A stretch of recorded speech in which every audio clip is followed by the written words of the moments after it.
Chapter 319. The hunter covered his face and could not bear to watch any more. 12 strong men and 12 bodyguards. If they all attacked him at once, well, it would be inconvenient. If they took turns, it would be. The hunter sympathized with Rong Rui, but Li Xiqing looked indifferent, as if he did not feel much about what was about to happen. People can't be compared with each other, and men can't be compared with each other either. The gap between him and the big boss was so huge that the hunter felt ashamed of his inferiority. Being lifted up, Rong Rui screamed, "Li Xiqing, you will regret it. Don't touch me there, pervert. Let go, let go." As soon as Rong Rui shouted, the bodyguard really let go of him. With a bang, Rong Rui fell face first on the ground. His nose hit the ground, and a strong smell of blood came out. Then, a bodyguard sat on him, and Rong Rui clearly felt that the man's body was reacting to him. Rong Rui twisted crazily and yelled, "No, no, Li Xiqing. You are so heartless. You will get what you deserve." "Are you cursing me?" Li Xiqing slightly raised an eyebrow and suddenly chuckled. He glanced at Su Qianxi casually and sat on the sofa behind him. The warm yellow light in the living room shone on him, making him look like a god. His facial features were exquisite, and his temperament was impeccable. Crossing his legs, he looked at Rong Rui and said slowly, "Do you want me to let you go?" Yes, of course. No one wanted to be humiliated by a man, especially 12 at once. If they really did, Rong Rui would not be able to keep his life. "Beg me." Li Xiqing's thin lips parted, and he uttered 2 words. Staring at him, Rong Rui gritted his teeth and did not speak. It depends on whether Mr. Rong is sincere. There was a struggle on Rong Rui's face. Suddenly, the bodyguard sitting on him moved, which scared Rong Rui, and he yelled, "I beg you." Li Xiqing raised an eyebrow and looked at him calmly. "I beg you, Li Xiqing, let me go." Rong Rui blushed. He looked at Li Xiqing and said, "Please let me go. I will never mess with you again. I swear in the name of the Rong family, if I break my promise, I will be struck by lightning." There was a trace of satisfaction in Li Xiqing's calm and indifferent eyes, but he still curled his lips and said, "It seems that Mr. Rong does not know what beg means." Rong Rui's expression changed and he gritted his teeth. "Don't go too far." Li Xiqing waved his hand, and the bodyguard behind him moved again. "Wait." Rong Rui threw caution to the wind. His lower body was bare. It was definitely not a good thing to be faced by a man like this. "Make him go away first." Li Xiqing waved his hand. The bodyguard got up automatically. Rong Rui got up and knelt in front of Li Xiqing. He gritted his teeth and said, "Although a man has gold under his knees, he only has one life. Li Xiqing, please let me go." "That's not what I want." Rong Rui became angry and rushed up. However, before he reached Li Xiqing, he was stopped by several bodyguards. Rong Rui cursed. "Fu**K Li Xiqing, are you messing with me?" Li Xiqing slowly took out his cell phone, waved it in front of him, and then dialed Tang Minjing's number. Chapter 320. Rong Rui struggled hard, but the bodyguards behind him were too strong for him to break free. Gritting his teeth, he cursed, "Li Xiqing, you're despicable." Tang Minjing's call was quickly connected. Li Xiqing put the call on speaker and waved his hand. The bodyguards covered Rong Rui's mouth to prevent him from making a sound. "Hello." Tang Minjing sounded a bit surprised. Looking at the time, it was already 3 a.m. Why was Li Xiqing calling her at this hour? "Brother Xiqing, is that you?" "It's me." Leaning back on the sofa, Li Xiqing looked at Rong Rui, who was struggling harder and harder, and said slowly, "Did my mother tell you?" Tang Minjing's heart skipped a beat. Did he know something? Feeling a bit scared, Tang Minjing asked cautiously, "What did Auntie say to you?" "I was injured. I was stabbed when I was beating Rong Rui." Tang Minjing was startled. She really did not know about this. Her first reaction was to ask, "Are you okay? Where are you hurt? Is it serious?" The series of questions were full of concern. However, her focus was only on Li Xiqing was stabbed, not Rong Rui was beaten. Rong Rui clearly noticed the difference in treatment and felt uncomfortable. He wanted to warn her not to fall into the trap, but the bodyguards behind him firmly held him down and did not let him move at all. Li Xiqing changed his posture, appreciating Rong Rui's state, and replied, "It's quite serious. My artery was hurt." This was the truth, but it was not Li Xiqing's style to tell the truth. The hunter knew it well, and felt sorry for Tang Minjing and Rong Rui. Although he did not know what Li Xiqing wanted to do, it was definitely not a good thing. Tang Minjing did not doubt him at all and asked anxiously, "Then what should we do? Where are you now?" 2097 Villa in Jiangzhou. "Okay, I'll call an ambulance for you right away." "No need. The wound has been treated. You just need to come," Li Xiqing said. Tang Minjing was dazed. "Me? Yes, I want to see you." Tang Minjing's heart suddenly raced as she said incredulously, "Brother Xiqing. If it's not convenient." "Of course," Tang Minjing said hurriedly, but immediately realized that she was being too impatient. Shyly she whispered, "I'll be right there. Brother Xiqing, wait for me." Li Xiqing hung up and looked at Rong Rui, who had been quiet. "She is coming. What do you think she will choose?" The bodyguard loosened Rong Rui's mouth, and the latter immediately screamed, "What the hell do you want?" What did he mean by tricking Tang Minjing into coming here? Showing off Tang Minjing's love for him? Or was Li Xiqing deliberately showing off his charm, telling him that the woman he liked actually loved him? Thinking of Tang Minjing's joyful words, he felt terrible. She had never been like that to him. Li Xiqing curled his lips and said slowly, "You will know in a moment." Looking at Li Xiqing's expression, Rong Rui suddenly thought of one word: danger. This man was deeper than Rong Rui had imagined. He had a bad feeling, but no matter how he guessed, he could not figure out what Li Xiqing wanted to do. Chapter 321. When Tang Minjing arrived, it was already 4 in the morning. As soon as she entered, she heard Rong Rui screaming. Tang Minjing was shocked and walked in. Rong Rui was surrounded by a dozen bodyguards, half kneeling on the ground. He was not wearing anything. Quickly looking away, Tang Minjing looked at Li Xiqing. Seeing the blood on Li Xiqing's hand, she asked nervously, "Brother Xiqing, are you okay?" Li Xiqing did not answer but said, "Get a glass of water for Miss Tang." The hunter took the order and put a bottle of water in front of Tang Minjing. "This is the only one. Just drink it." Tang Minjing was a bit dissatisfied with the hunter's perfunctory attitude and looked at Li Xiqing, hoping that he would stand up for her.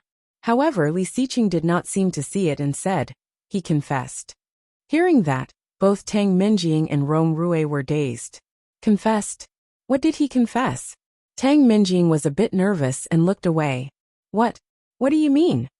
"Mr. Rong said that the child in your belly is not mine.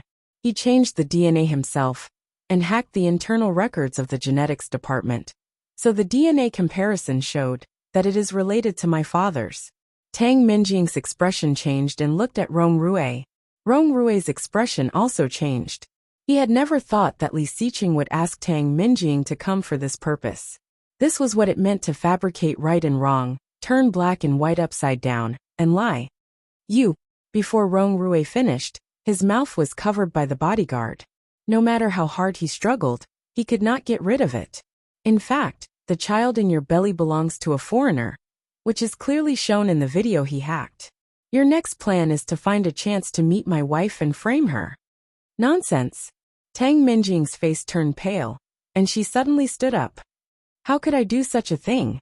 Brother Xiqing, I love you sincerely. This child is really your child. Besides, Qinxi and I are good friends. Even if we are not on good terms now, I would not do such a thing." Tang Minjing looked aggrieved. "Brother Xiqing, we grew up together. Don't you know me? How could I be such a person?" She had no idea how much of their conversation that afternoon had been overheard by him. However, judging from Li Xiqing's current attitude, he should not have heard much. Tang Minjing made up her mind and denied. "Even if you don't believe me, you should believe me.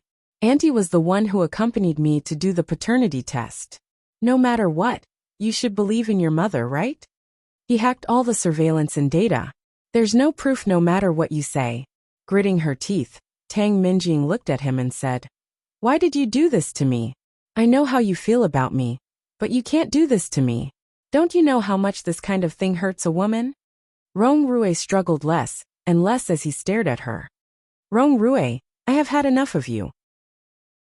So, what he did has nothing to do with you? Li Xiqing asked in a soft voice. No. But he said he's with you. Nonsense. Tang Minjing denied and hurriedly said. Brother Xiqing, I am not that kind of person. Fine. Li Xiqing looked at her coldly and whispered. I said if what he said is true, let him go. If he lied to me, I will reward him to my men, and let them enjoy him to their heart's content. In the end, he added, they all like men, and they are very interested in Rong Rui. Tang Minjing's pupils contracted as she looked at the burly bodyguards behind Rong Rui, shocked. With a complicated look, Rong Rui looked at Tang Minjing and begged for help. Minjing, I don't want to die. Help me. I will ask you one last time. Is what he said true or false? In other words, Tang Minjing could decide Rong Rui's fate. If it was true, he would live. Chapter 322. If it was true, he would live. If it was false, he would rather die. Tang Minjing pinched her arm, looking at Rong Rui, who was begging for help. She suddenly panicked. As if to cooperate with Li Xiqing, one of the bodyguards had moved behind Rong Rui and put his hand on Rong Rui's lower body. Rong Rui shivered and begged Tang Minjing. Minjing, I have done so much for you. I don't ask you to repay me, but you can't just watch me die. If he really fell into the hands of these people, Rong Rui was afraid. Everyone knew what the result would be. Tang Minjing was not a fool. On the contrary, she was very smart. However, because of her cleverness, Tang Minjing knew very well what would happen to her if she confessed at this time. Clearly seeing the struggle on her face, Rong Rui was delighted. He knew it. He knew it. She would not just watch him die, would she? She would not leave him to die, would she? Rong Rui. Tang Minjing's voice was dry and hoarse, looking indifferent. Rong Rui's excitement seemed to have been poured with a bucket of cold water, freezing his heart. No way, no way. However, what Tang Minjing said next made him collapse. She said, how can I confess to something I did not do? His strength seemed to be drained, and he could not get up again.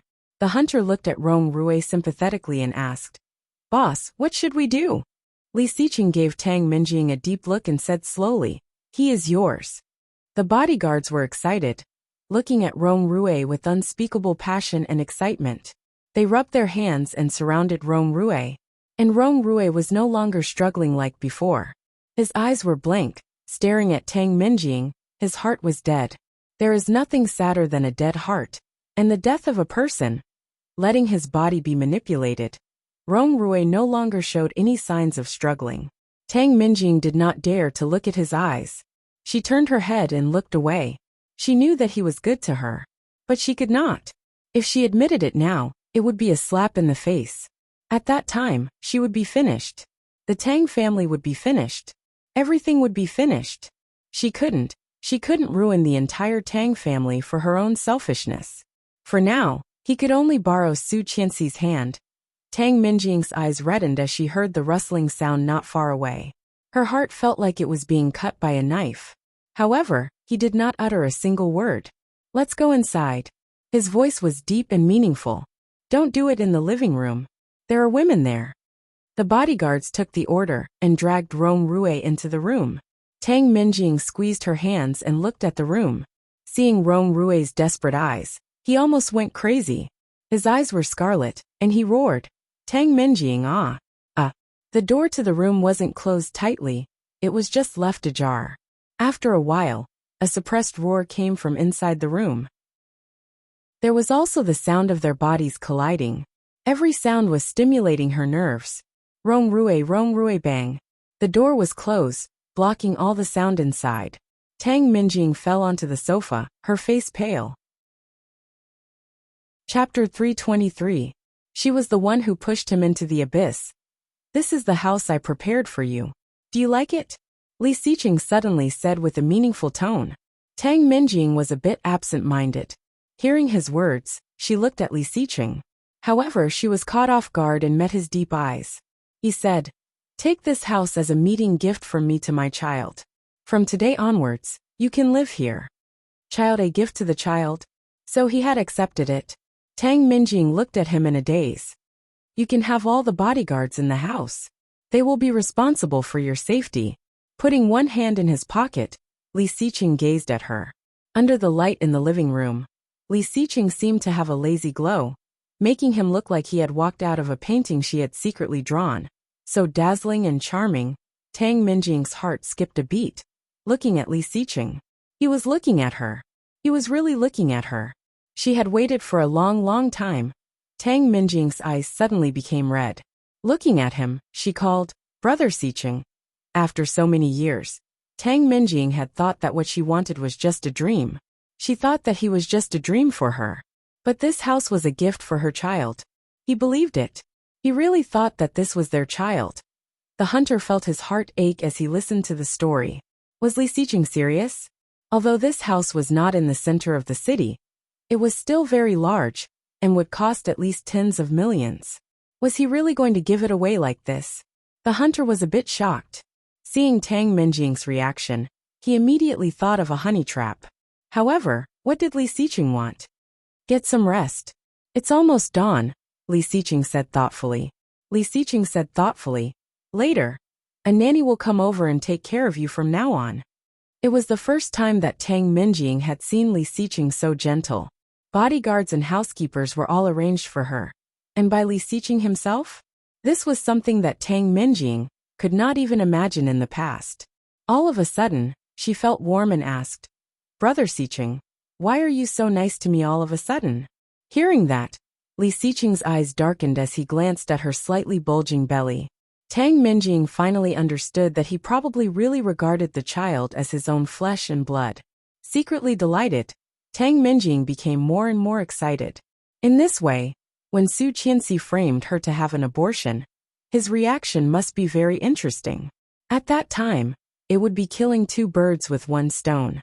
On the one hand, she could clear her name and the Tang family's name. On the other hand, Su Qianxi could no longer stand by his side. With the help of Qin Shuhua, she could replace Su Qianxi and become the new mistress of the Li family. Tang Minjing was very excited.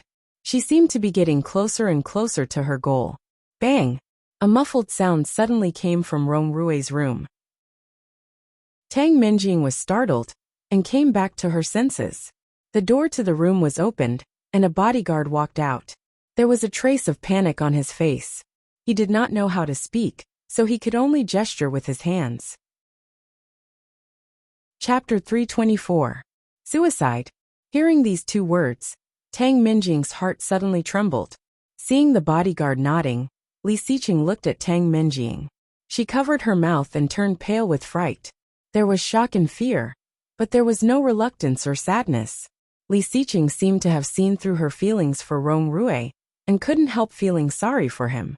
Waving his hand, Li Xiqing said quietly, "Take him to the hospital."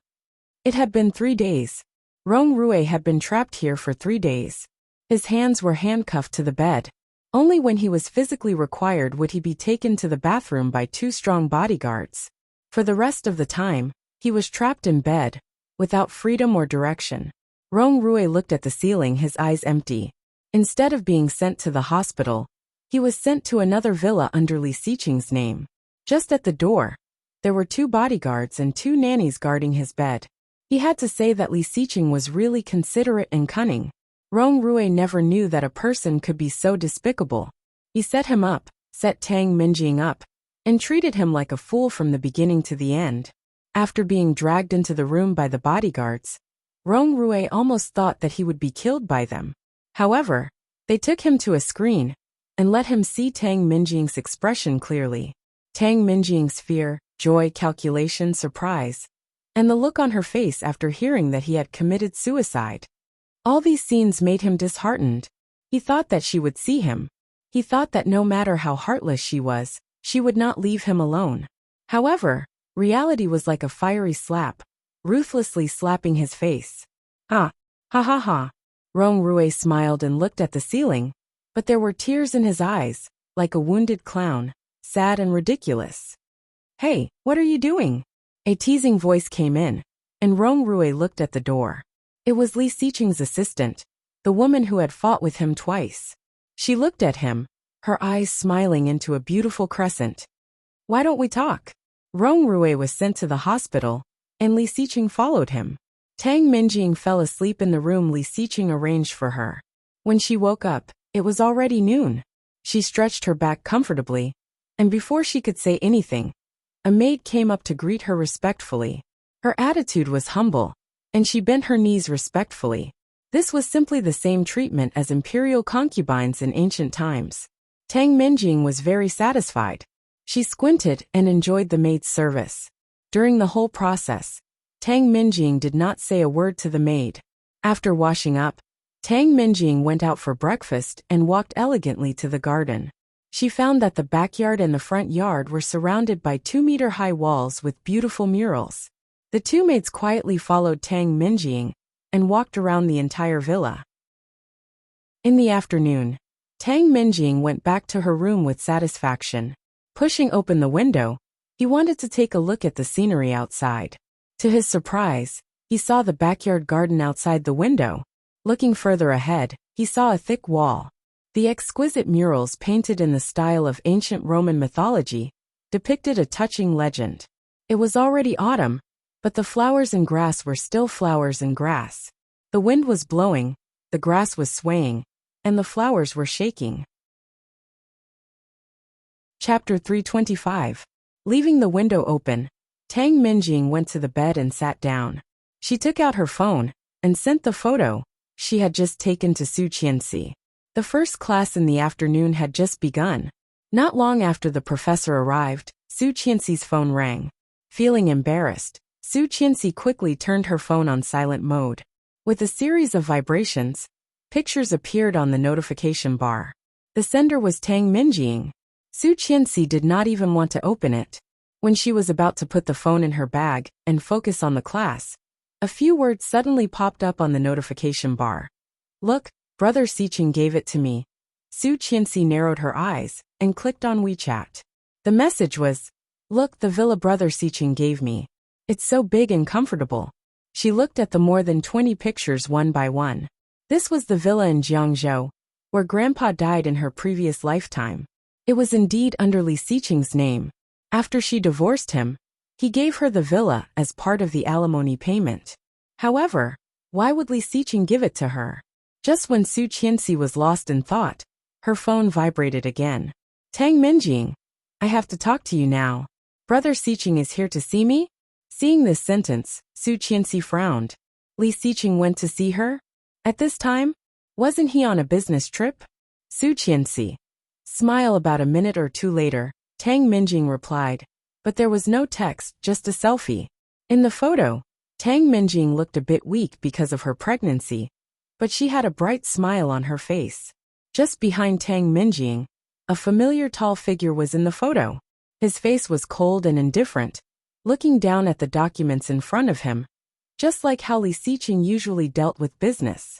The angle of the photo was his side profile, which meant that Tang Minjing hid behind him and took the photo. Looking at the display and the background, everything was still Li Xiqing's style, just like when she first moved in her previous lifetime. Su Qianxi withdrew her hand and looked at the man in the photo incredulously. This was Li Xiqing.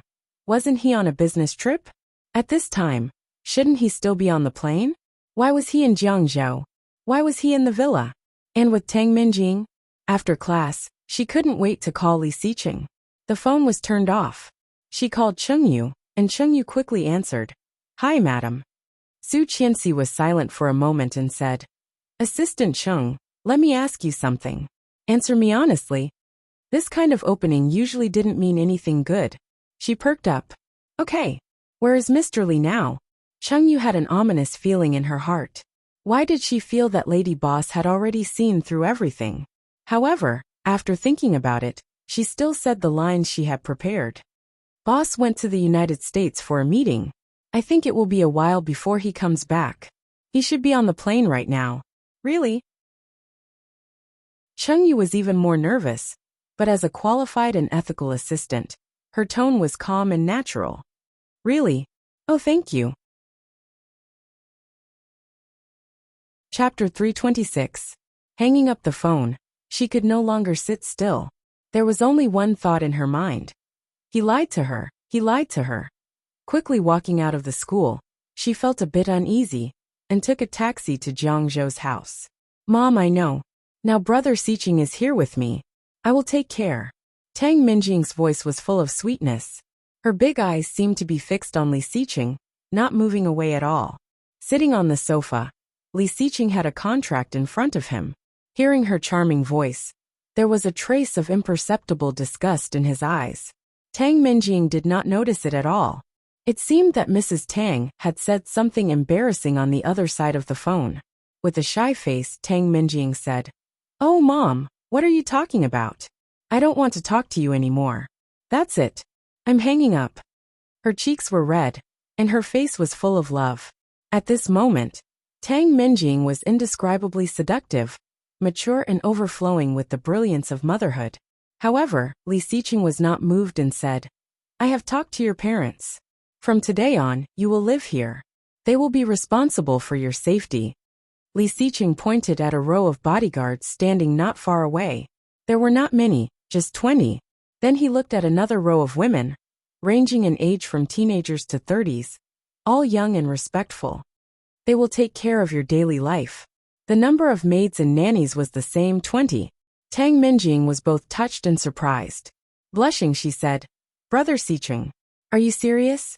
Our child is not even born yet, and you have already spent so much on him. When he is born, you will spoil him." Li Xiqing's eyes lit up. "Our child?" Li Xiqing felt disgusted for no reason. Resisting the urge to leave immediately, he gazed at her with a pair of dark eyes. The complexity at the bottom of his eyes made it difficult to see what exactly he was feeling. Tang Minjing felt even more excited. Looking away, she asked nervously, What's wrong? Was it because she was particularly beautiful today? It was said that people were in high spirits when they were happy, and it was true. Tang Minjing touched her face and couldn't help curling her lips. "It won't be for nothing." Li Xiqing's voice was cold and deep. "We can get it back soon." Hearing that, Tang Minjing nodded and whispered, "If the child is like you, he will be very successful. These things are nothing. He will earn them back sooner or later." Li Xiqing glanced at her and did not explain. He stood up and said, "I should go to the hospital to change my dressing. You rest well, and take care of yourself." Tang Minjing reluctantly reached out and grabbed his sleeve. "Will you come tonight?" Li Xiqing glanced at the hand, and Tang Minjing felt her hand was scalded and quickly let it go. "When I'm done," he said coldly and turned to leave. Tang Minjing was a bit disappointed, but thinking of everything he had left for her, she couldn't help feeling sweet. Just wait and see. The position of Mrs. Li would be hers sooner or later. The taxi stopped near the villa. When she was about to get out, the black European-style door of the villa opened. A black Maybach slowly drove out, and Su Qianxi clearly saw the man sitting in the passenger seat. His temperament was cold and his expression indifferent. She was so familiar with him. Chapter 327. Su Qianxi's heart felt like it had been pierced by a hedgehog. It was so painful that it felt like it was about to be torn apart. Her eyes were hot, and tears rolled down her cheeks. He lied to her. He lied to her. He was really here, with Tang Minjing.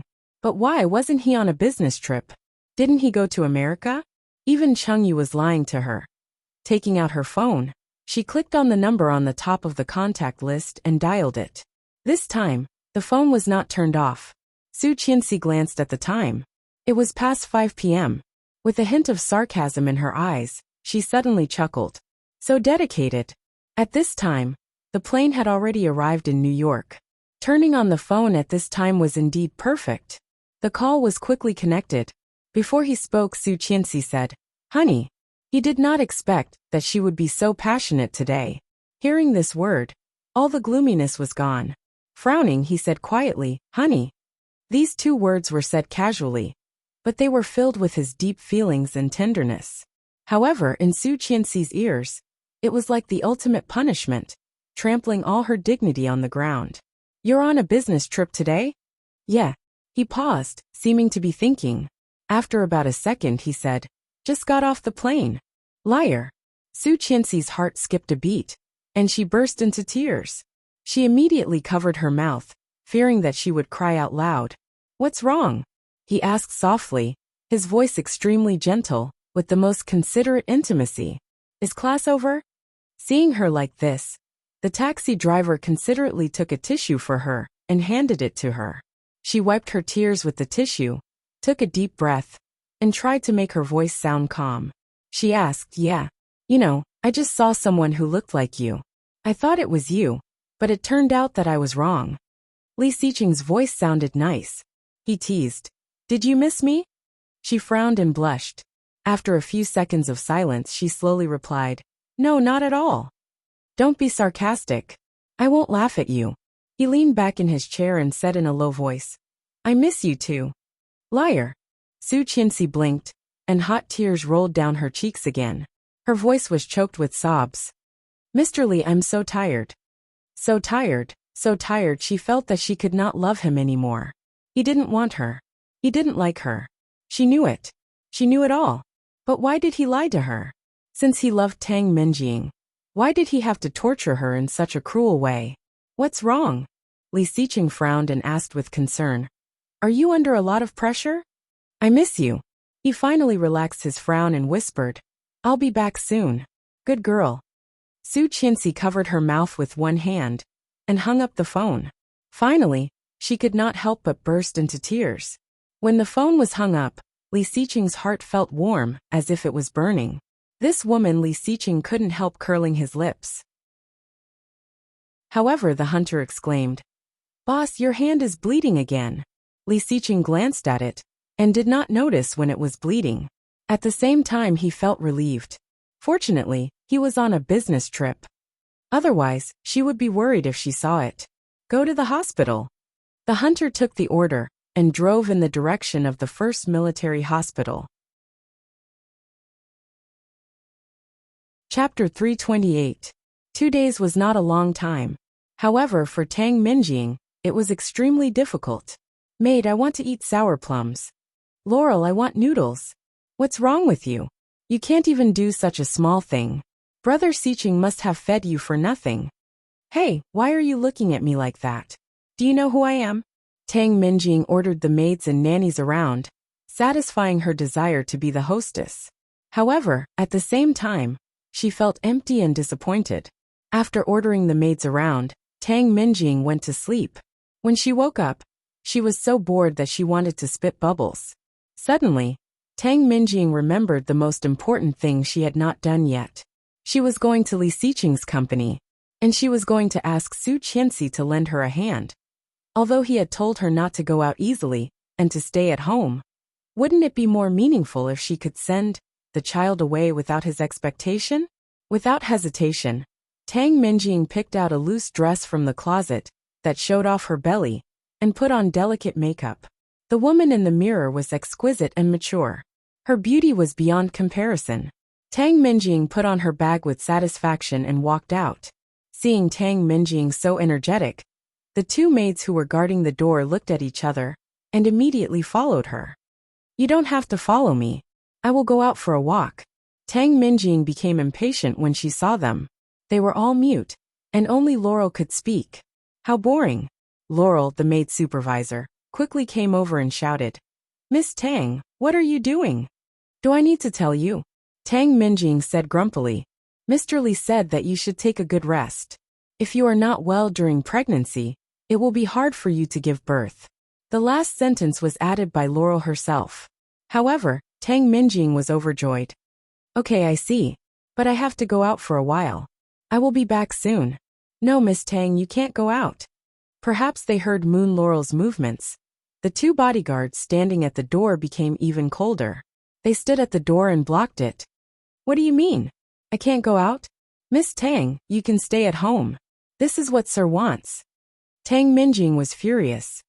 "How dare you? Why can't I go out? It seems that I can't control you." Then she dialed Li Xiqing's number. However, although the cell phone's signal bar was full, the call couldn't be made. Tang Minjing was shocked.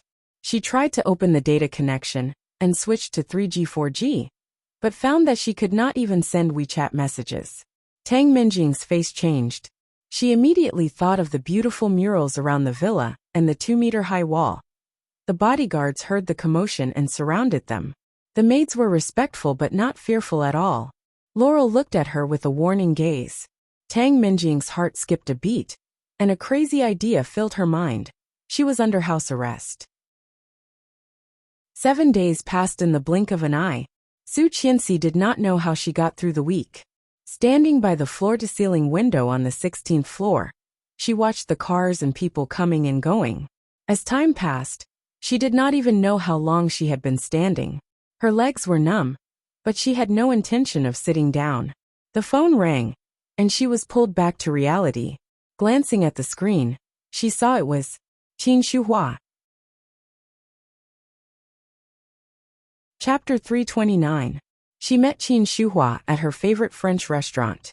In her previous life, she had studied table etiquette in order to please Qin Shuhua. She had crammed the knowledge in this area, so that she wouldn't be embarrassed when she invited Qin Shuhua to dinner. However, later she found out. It was not that she was not good enough, but Tang Minjing was too good. She could not compete with her. Qin Shuhua booked a VIP room. When she was taken in by the waiter, Su Qianxi immediately saw her elegant mother-in-law sitting inside. Seeing her come in, Qin Shuhua waved her hand and said, "You can serve the food." "Mom." Su Qianxi sat down and let the waiter prepare the food for her. Qin Shuhua nodded and took a sip of water. She seemed to clear her throat and said, "These days, you did not stay at home?" "Yes." "Why?" Su Qianxi pursed her lips and looked at Qin Shuhua. Qin Shuhua looked happier than usual. Faintly, Su Qianxi saw the calculation in Qin Shuhua's eyes.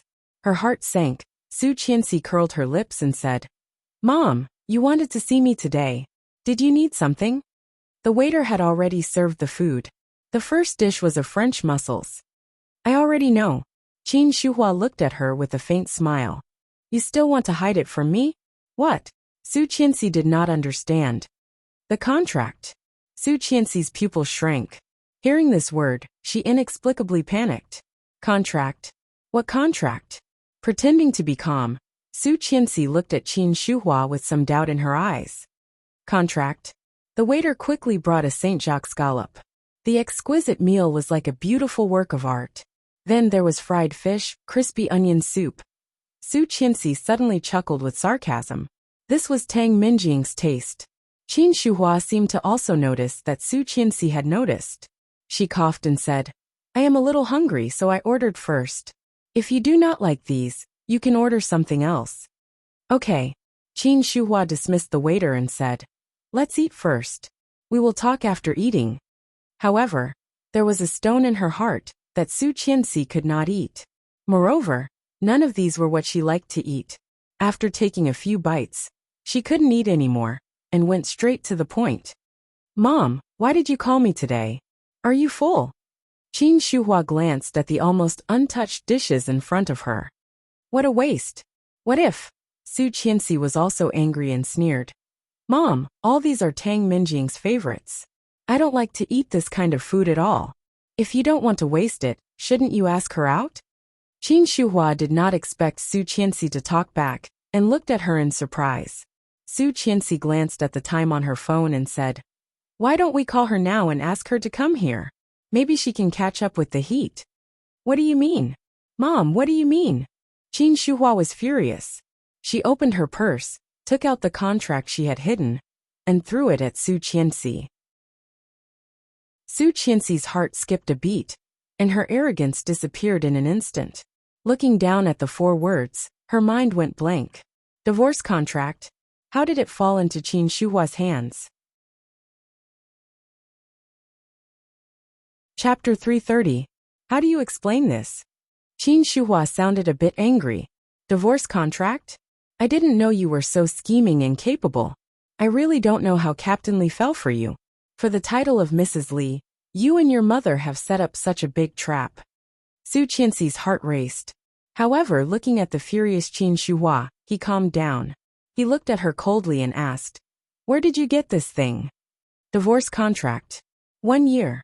Now it had been almost 7 months, and there was less than half a year left. On it was her signature, Li Xiqing's signature, And the lawyer's seal? You don't need to know where I got it. Qin Shuhua seemed a little agitated. She stood up and said, You had such an agreement with my son from the very beginning. Then, who is the father of the child you miscarried? Su Qianxi seemed to have returned to her previous lifetime, when she was despised by everyone. Qin Shuhua's expression still did not change at all. However, Su Qianxi was no longer that Su Qianxi. With a cold face, Su Qianxi also stood up and said slowly, Mom, I call you Mom because I really treat you as my mother. Qin Shuhua looked at Su Qianxi incredulously, not expecting her mother to talk to her like this. But are you sure that what you are doing now, is behaving like a mother? If my child is not Li Xiqing's, do you think your son will let me go? Do you think Mr. Li can tolerate me putting on such a big green hat for him? Qin Shuhua paused. Indeed, no one knew Li Xiqing better than she did. Li Xiqing's personality was extremely domineering, and he could not tolerate even a grain of sand. I know that you have never liked me, and have never treated me as your daughter-in-law. I know that. But why are you trying so hard to bring Li Xiqing and Tang Minjing together? Su Qianxi really could not figure it out. Last time at the party, you clearly saw that the death of the child had something to do with Tang Minjing. If it were not for her, my child would be almost 7 months old now. Maybe before the new year, the child would be born. In less than 2 years, he might be able to call you grandma and call me mom. Qin Shuhua was a bit moved. Looking at Su Qianxi's hateful face, she was a bit dumbfounded. She thought that Su Qianxi had no temper. It turned out that the little woman who only knew to stand behind Li Xiqing, or Li Sun, could have such a powerful side. But Mom. Su Qianxi looked pained. The child is dead, killed by Tang Minjing. You did not question her or scold her. Why are you doing this to me now? Mom, this is too unfair. Qin Shuhua looked at her and coldly laughed. I'll believe that the child is my son's, but what about yours? How do you explain that? Su Qianxi looked at the divorce contract in front of her, and a white light flashed in her mind. Things that she could not figure out before suddenly became clear. He chuckled softly, and an indescribably complicated expression flowed between his brows as he slowly said, Did he ask you to find me? Him. Li Xiqing. Qin Shuhua looked at her in surprise. Su Qianxi's eyes became more and more wet. He wanted to divorce early, so that Tang Minjing and his child could officially become part of the Li family, right? So this secret that only belonged to them appeared in Qin Shuhua's hands, so that she could force her to divorce, right? Chapter 331. As long as she did not leave, Tang Minjing would be the mistress. She wanted Tang Minjing's child to be born as an illegitimate child. She wanted her to abdicate and let the mother and son take over? No way. Looking at Qin Shuhua's slightly shocked eyes, Su Qianxi picked up her bag and turned to leave. After paying the bill, Su Qianxi took a taxi and went home. Su Qianxi thought she would cry, but after getting in the car, she unexpectedly found that her heart was extremely empty. Her eyes were strangely dry. Leaning against the back seat, Su Qianxi only felt that her mood was depressed to the extreme, as if the next second, she could be pulled into a bottomless abyss. Taking a deep breath, she opened the window and saw the bright and luxurious street view going back. The cold wind of October poured in, making Su Qianxi shiver. A place appeared in her mind. Su Qianxi looked away and said, Master, let's go to Kingstown Tower. Kingstown Tower was located in the center of Kingstown. It was surrounded by many famous office buildings and classic coordinates of Kingstown. After buying a ticket, Su Qianxi went directly to the top floor, walked to the transparent area on the edge, and looked down. Her heart was beating like thunder. However, he soon emptied his mind and looked into the distance. Thousands of lights were bright, and the road was illuminated by warm yellow street lights. Cars were coming and going like running water. Looking down, it was the largest river in Kingstown. On the river, beautiful and luxurious ships were slowly moving, leaving countless beautiful and gorgeous sceneries. Spectacular. After so many years in Kingstown, it was the first time that Su Qianxi saw the city like this. She couldn't help but feel lost, and her thoughts went further and further. The phone in her bag vibrated. Su Qianxi looked down and was shocked by the scenery under her feet. Her first reaction was to take a step back, and then she remembered that she was standing on Kingstown Tower. Feeling the eyes around her, Su Qianxi felt a bit embarrassed. Blushing, she walked to a place with fewer people. Picking up the phone, she saw the call was from Luihan. "Hi, Qianqian." "Hi." "Turn around and look back." Su Qianxi was dazed and subconsciously turned her head. Luihan held the phone and looked at her with a bright smile. Under the rimless glasses, a pair of peach blossom eyes were filled with tenderness. "Why are you here?" she exclaimed. "Are you following me?" Hearing this, Luihan took a step back and shouted, "Go to hell! Who's following you? Shameless! I'm here to accompany a client." She looked behind him. "Where are your clients?" "Yes, I said I had met a good friend, and she said she was going." "By yourself?" "Yes.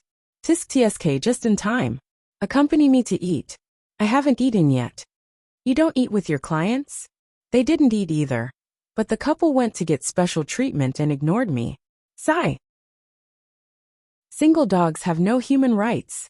Luihan was so angry that he almost wanted to scratch the wall. She laughed and looked reluctant. "Well, I haven't eaten yet anyway. Let's eat together." Luihan looked at her, his smile deepening, and nodded. "Yes, let's go together." After dinner, it was after 9 p.m. Luihan was very good at chatting. In less than 3 hours, Su Qianxi's depressed mood, that was about to go crazy, was quickly relieved. Luihan started the car and offered to take her home. She did not refuse and directly told him Song Yifun's address. Chatting and laughing along the way, they soon arrived at their destination. Luihan parked the car at the gate of the community and walked Su Qianxi up. However, just as she reached the bottom of the stairs, a figure forcefully bumped into her eyes. Chapter 332. Li Xiqing stood in the light of dusk, wearing a dark gray trench coat. His tall figure cast a long shadow on Su Qianxi. Seeing Su Qianxi walking with Luihan, Li Xiqing's cold and deep eyes became even colder, like a cold pond in winter, bottomless. Seeing him, Luihan couldn't help but think of the last time he did not come. Although he was not happy, he was Qianqian's husband, so Luihan could only swallow his unhappiness. Originally, he wanted to go upstairs to have some tea and see what kind of person Qianqian's father was. However, at this moment, seeing Li Xiqing's obviously unfriendly face, Luihan knew that this was not a good place to stay. He laughed and said, "Qianqian, I'll go first." "Well, thank you for today, Yihan." "You're welcome. Bye." Luihan walked down the stairs, shaking his car key and walking toward his red Renault. Li Xiqing did not say a word from the beginning to the end. He slowly took out a pack of cigarettes from his pocket, took one out, and lit it with a lighter. Slowly he took a puff. As if she did not see him, Su Qianxi took out her card, swiped the access code and walked in.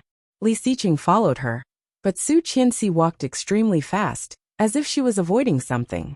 After entering the elevator, she directly pressed the close button. A big hand blocked between them, and Li Xiqing squeezed his body in. His cold face seemed to be tighter, and a pair of cold eyes stared at her like a cold eagle, sharp and deep. Su Qianxi did not look at him, and pressed the 16th floor, as if she did not see him. Li Xiqing took a step closer, and Su Qianxi was scared and stepped back, hitting the wall of the elevator. With a big hand next to her, Li Xiqing held a cigarette between his long fingers. The smoke slowly rose, and soon, the entire elevator was filled with the smell of smoke. Li Xiqing narrowed his eyes, and Su Qianxi only felt a sense of danger. "Avoiding me?" Li Xiqing stared at her, his voice low. Su Qianxi's breathing suddenly quickened, but she still turned her head and did not look at him. Ding! When the elevator arrived, she was about to walk around him, but her hand was grabbed. He was so strong that Su Qianxi's arm was caught off guard and hurt. "Let me go." Su Qianxi's voice was a bit choked. When she said it, even she was shocked. Looking back, she saw a pair of eyes.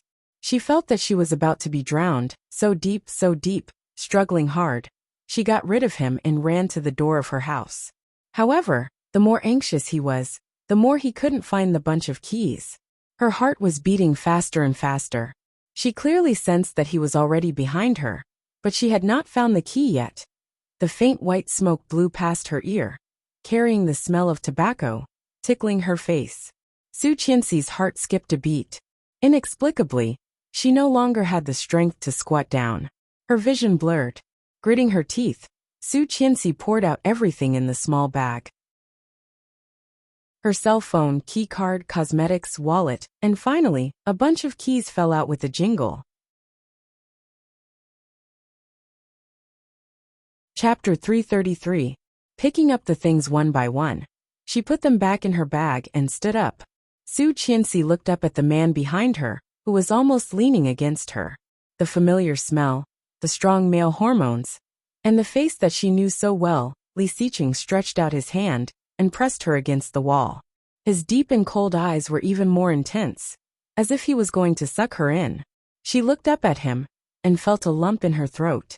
Guilty. Li Xiqing's voice was deep and mellow like the sound of a cello. She bit her lower lip, turned her head, and reached out to push him away. However, Li Xiqing did not move at all. He looked at her with a deeper gaze. Pressing her down, he did not let her escape and said slowly, "What are you afraid of? Tell me." Su Qianxi did not speak. Tears ran down her cheeks and wet her face. Li Xiqing's eyes softened a bit. Holding her hand, he took her key and said, "Go in. It's cold outside. Don't go in." She sobbed but was firm. "If you have anything to say it here. I will go in and help you move your things. I will take you home. This is my home, Mr. Li. You go back. I will not go back with you." Li Xiqing narrowed his eyes and looked dangerous, but he still said patiently, "Don't be naughty. It is not good to disturb father-in-law Song. Dad went to London. Then, I will stay here with you today." Su Qianxi resisted and pushed him, shaking her head hard. "No." Li Xiqing put an arm around her waist, looked at her and asked, "What's wrong with you? Are you afraid that I will scold you? Or that I will hurt Luihan?" Shaking her head again and again, Su Qianxi was choked and could not speak. "I do not object to you making friends. Just keep your distance." Li Xiqing was already very close to her. "Luihan is your good friend. I was too impulsive last time. I found out later, and I am also very grateful to him.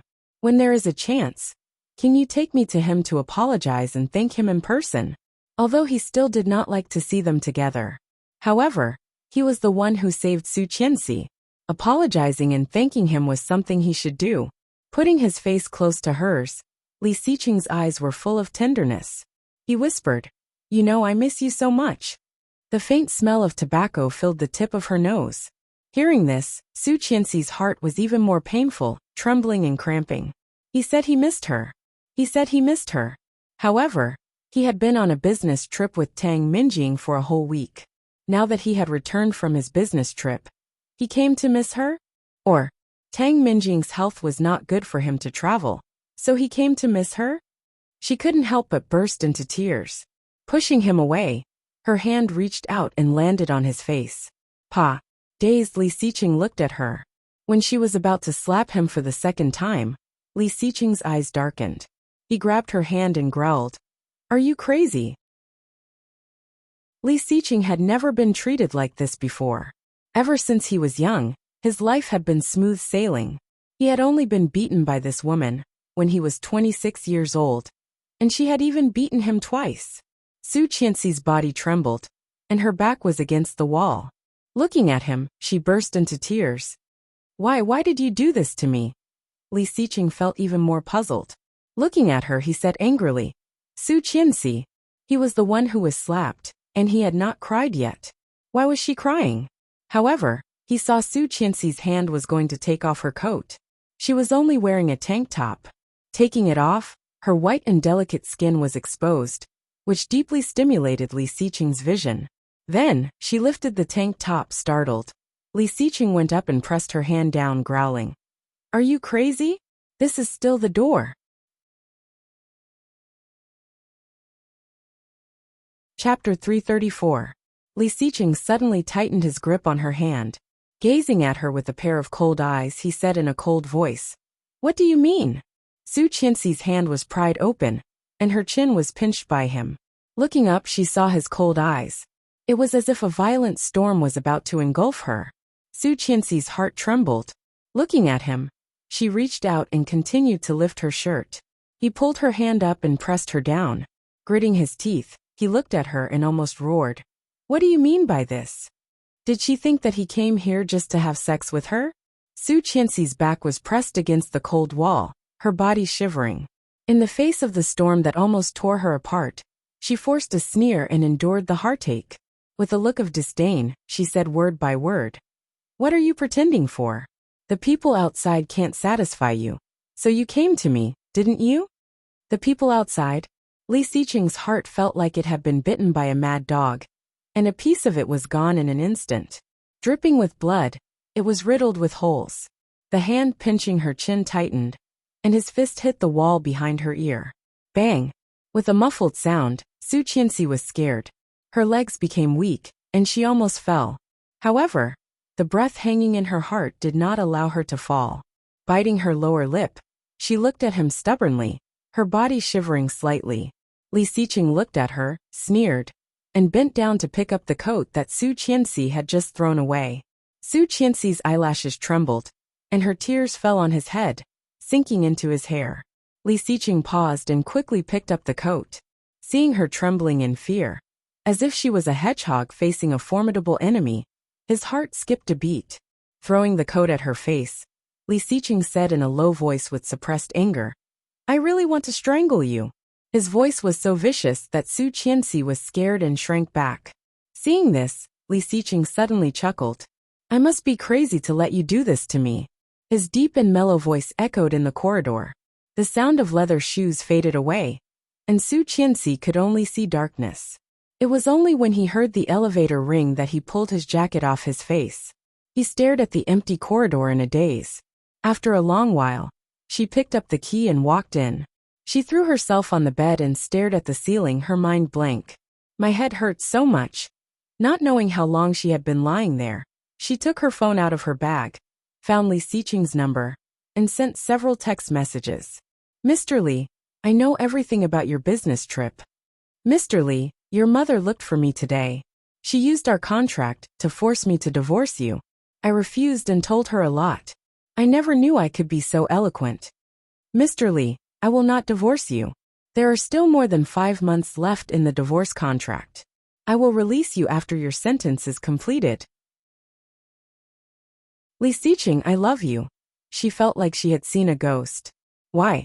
Li Xiqing, who was usually calm and composed, was seriously injured and went to the bar. Not only did he drink, but he also fought. Chapter 335. She wanted to cry but had no tears.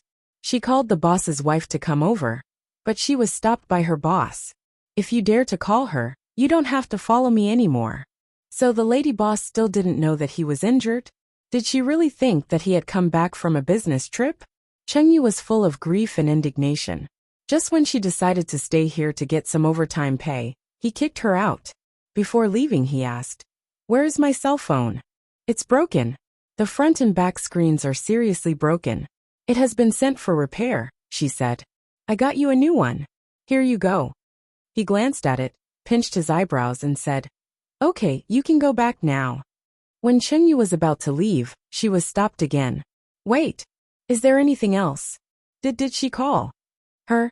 Chengyu was dazed for a second before she realized who it was. She shook her head and said, No. The previous one was broken and turned off. I haven't received any calls from Mrs. Li. She did receive a few calls from clients.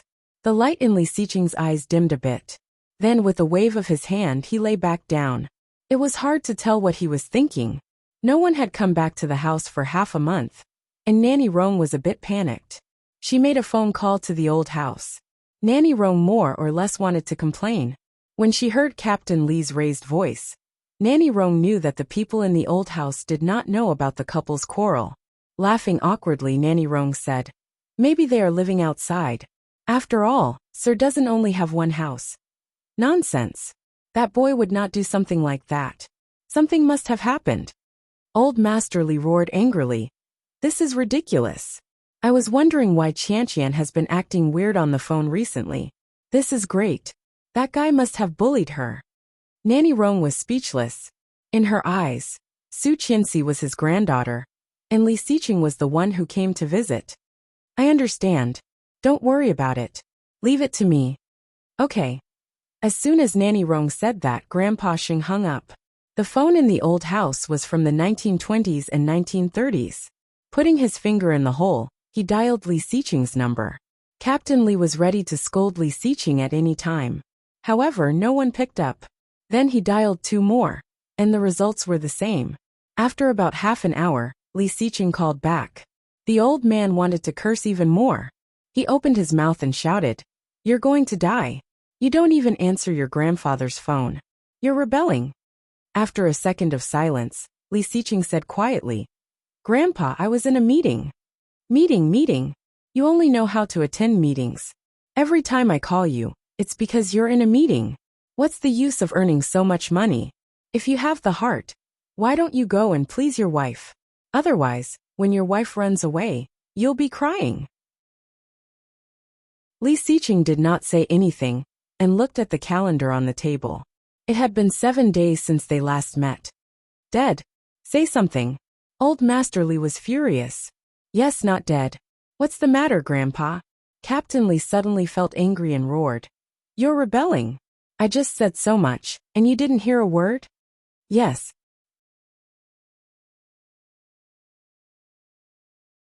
Chapter 336. When Li Xiqing heard the roar, he frowned and said softly, "She will not go back with me." "Well, I don't care.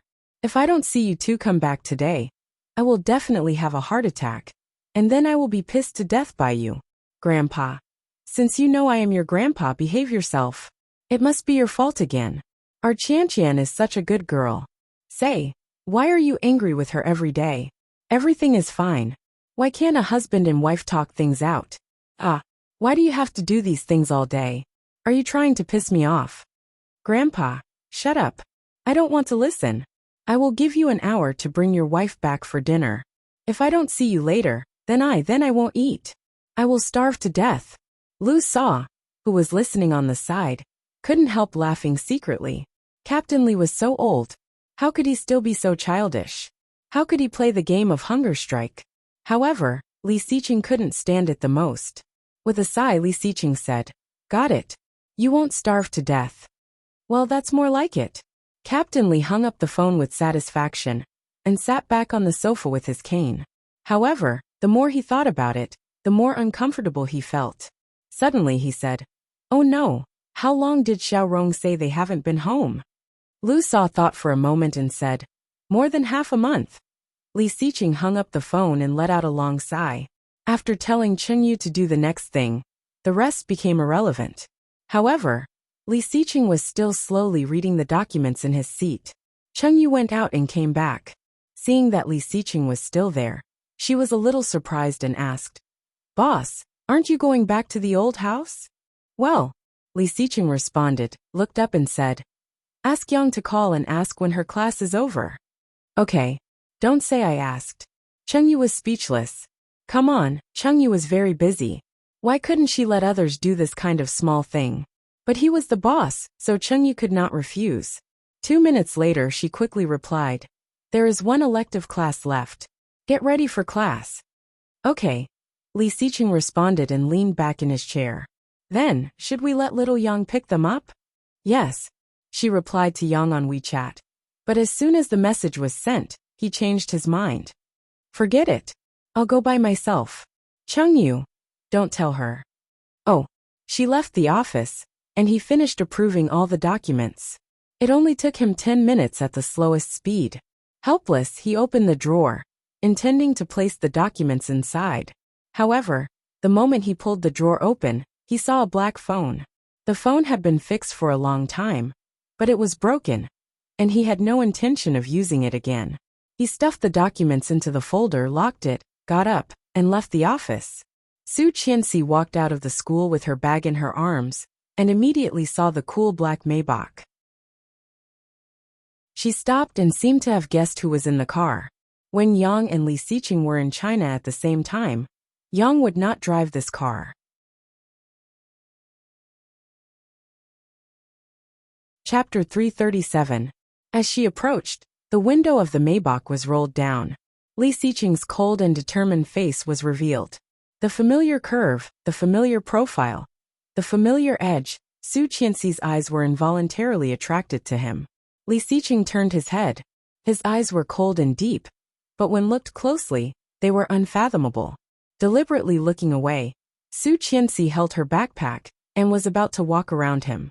The car started moving and blocked her way in an instant. Get in the car. It was an order that could not be denied. His voice was deep and familiar. Su Qianxi's heart skipped a beat. Looking at her, he said slowly, "Grandpa wants you to go back to the old house." "Grandpa," Su Qianxi pursed her lips, opened the door of the passenger seat and sat in. "Let's go." Li Xiqing looked at her with a deeper gaze. Su Qianxi clearly felt his gaze, so deep and intense. Feeling a bit nervous, she still pretended to be calm, but her hand holding her backpack tightened. Suddenly Li Xiqing moved. He leaned over, and the distance between the two was shortened. Su Qianxi was startled and shrank back. Turning her head, she saw a pair of cold eyes. Subconsciously, she held her breath and looked at him. Li Xiqing looked down and glanced at her, finding that she was slightly trembling, looking at him, as if she was facing a formidable enemy. In an instant, Li Xiqing clearly felt that his heart, which he thought had become numb from all the work, was being whipped again, burning with pain. Was it that scary? He could not understand what kind of existence he was in her eyes. Su Qianxi clearly noticed that his eyes were slightly dim. Her heart fluttered, and there was a flash of surprise in her eyes. However, before she could figure it out, he had already walked away. At the same time, holding the seat belt in his hand, he pressed the button on the lower left corner. He silently started the car and drove steadily in the direction of the old house. No one spoke on the way. No one spoke first, and the atmosphere was so quiet that it was awkward. When they arrived at the old house, it was almost 6 p.m. It was dinner time. Lu Sa put the dishes on the table. Seeing Li Xiqing coming in, she was a bit surprised and said, "Captain, the young master is back." Captain Li came out with a cane. When he saw Li Xiqing, he was about to lose his temper.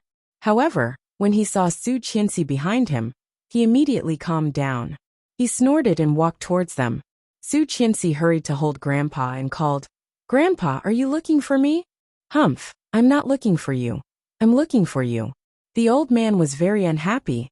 "Let's eat first." "Yes." Qin Shuhua walked out from inside. When she saw the two of them, there was a meaningful look on her face. It was rare for Li Xiao to be at home. Seeing his second son and daughter-in-law come back, he was in a good mood. He pushed his wife and said, "Let's eat." The family sat at the table, and Captain Li naturally sat at the head of the table. He took the bowl handed over by Lu Sa, looked at Li Xiqing and said, "Where did you say you were going to hold the wedding last time?"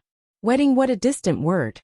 When Su Qianxi heard this, she paused eating and looked at Li Xiqing. Li Xiqing looked indifferent, glanced at Su Qianxi, and said slowly, "I forgot." Chapter 338. Su Qianxi's heart felt like it had been stabbed. Holding the chopsticks, she slightly tightened her hand, lowered her head, and picked up the bowl of rice. Grandpa heard Li Xiqing's answer and was furious. He directly threw the chopsticks on the table and said, "What do you mean forget? Are you so busy with work?" Li Xiqing did not speak, holding the chopsticks to pick up the food, eating slowly, his movements elegant and dignified. Grandpa was furious. Looking at Su Qianxi, he said, "Qianqian, has he been so weird these days?" Sarcastic. Li Xiqing paused. Su Qianxi put down the bowl and said, "No, of course not." Grandpa had already seen through everything. "Hey, he is busy with work, so it is normal for him to forget," Su Qianxi explained in a low voice. Reaching out her hand, she picked some food for herself and ate slowly, as if she did not care.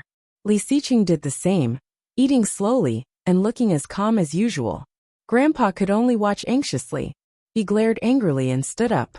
"Grandpa, eat," Li Xiqing called, but his voice was calm and did not sound sincere. Su Qianxi put down the bowl and quickly greeted him, saying, "Grandpa, eat first. We can talk about this later, okay?" Grandpa heard it and glanced at Li Xiqing. Seeing that Li Xiqing did not mean to refuse, he snorted and turned around to sit down. He knew his grandson too well. As long as he did not refuse on the spot, there was still room for improvement. It seemed that this matter was not entirely Li Xiqing's fault. Grandpa picked up the chopsticks, ate a few mouthfuls, and soon said he was full. Su Qianxi helped Grandpa take a walk in the back garden. When they came back, it was already 10 minutes later. Li Xiqing was sitting on the sofa on the phone, listening to the content. It was business. Grandpa sat quietly on the side, and Su Qianxi was peeling an apple for him. However, when Grandpa finished the apple, Li Xiqing was still on the phone. Grandpa stared and threw the apple core over, looking like a warning. Li Xiqing did not dodge, but caught the apple core firmly and threw it into the trash can. He took a wet tissue and wiped his hands, but his tone did not change. After a minute or two, the phone was hung up. "Tonight, Qianqian, stay here with Grandpa." Grandpa sighed. Although he was talking to Su Qianxi, he was glancing at Li Xiqing. "I don't have many days left. I can die in peace if I can spend more time with my grandson." "Grandpa," Su Qianxi felt sad. "You will live for a long time." "Humph. If you continue like this, even if I can live for 100 years, I will be a few decades younger." She was speechless and looked at him.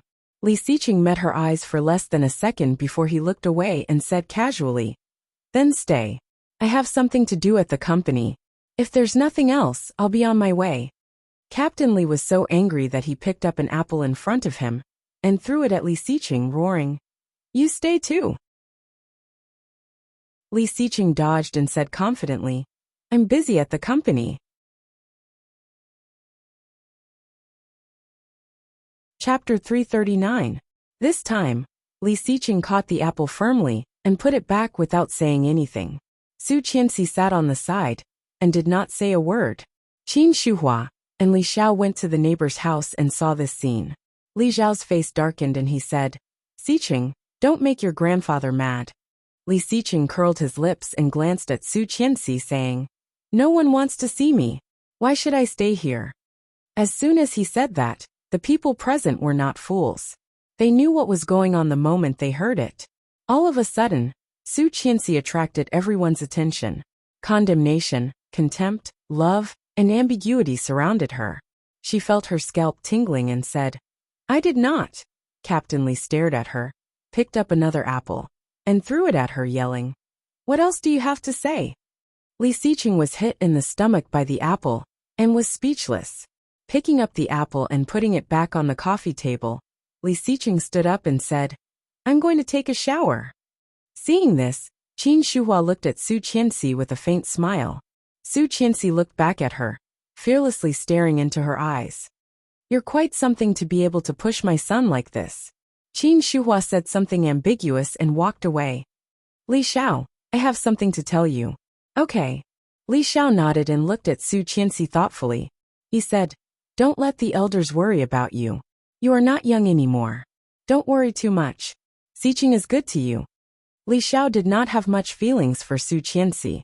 Although she was beautiful, she was a typical girl from a humble family. At the beginning, because she was personally chosen by Captain Li, he did not say anything. He did not expect that now. His son was in a tight spot. Although Li Xiqing did not say it, he cared a lot about his wife. At least, he had never seen Li Xiqing treat anyone like this since he was a child. The people of the Li clan were all stubborn. Su Qianxi looked down, nodded, and said, "I know, Dad." Without another word, Li Xiao followed Qin Shuhua into the study. "Don't listen to your father. If that kid bullies you, tell me.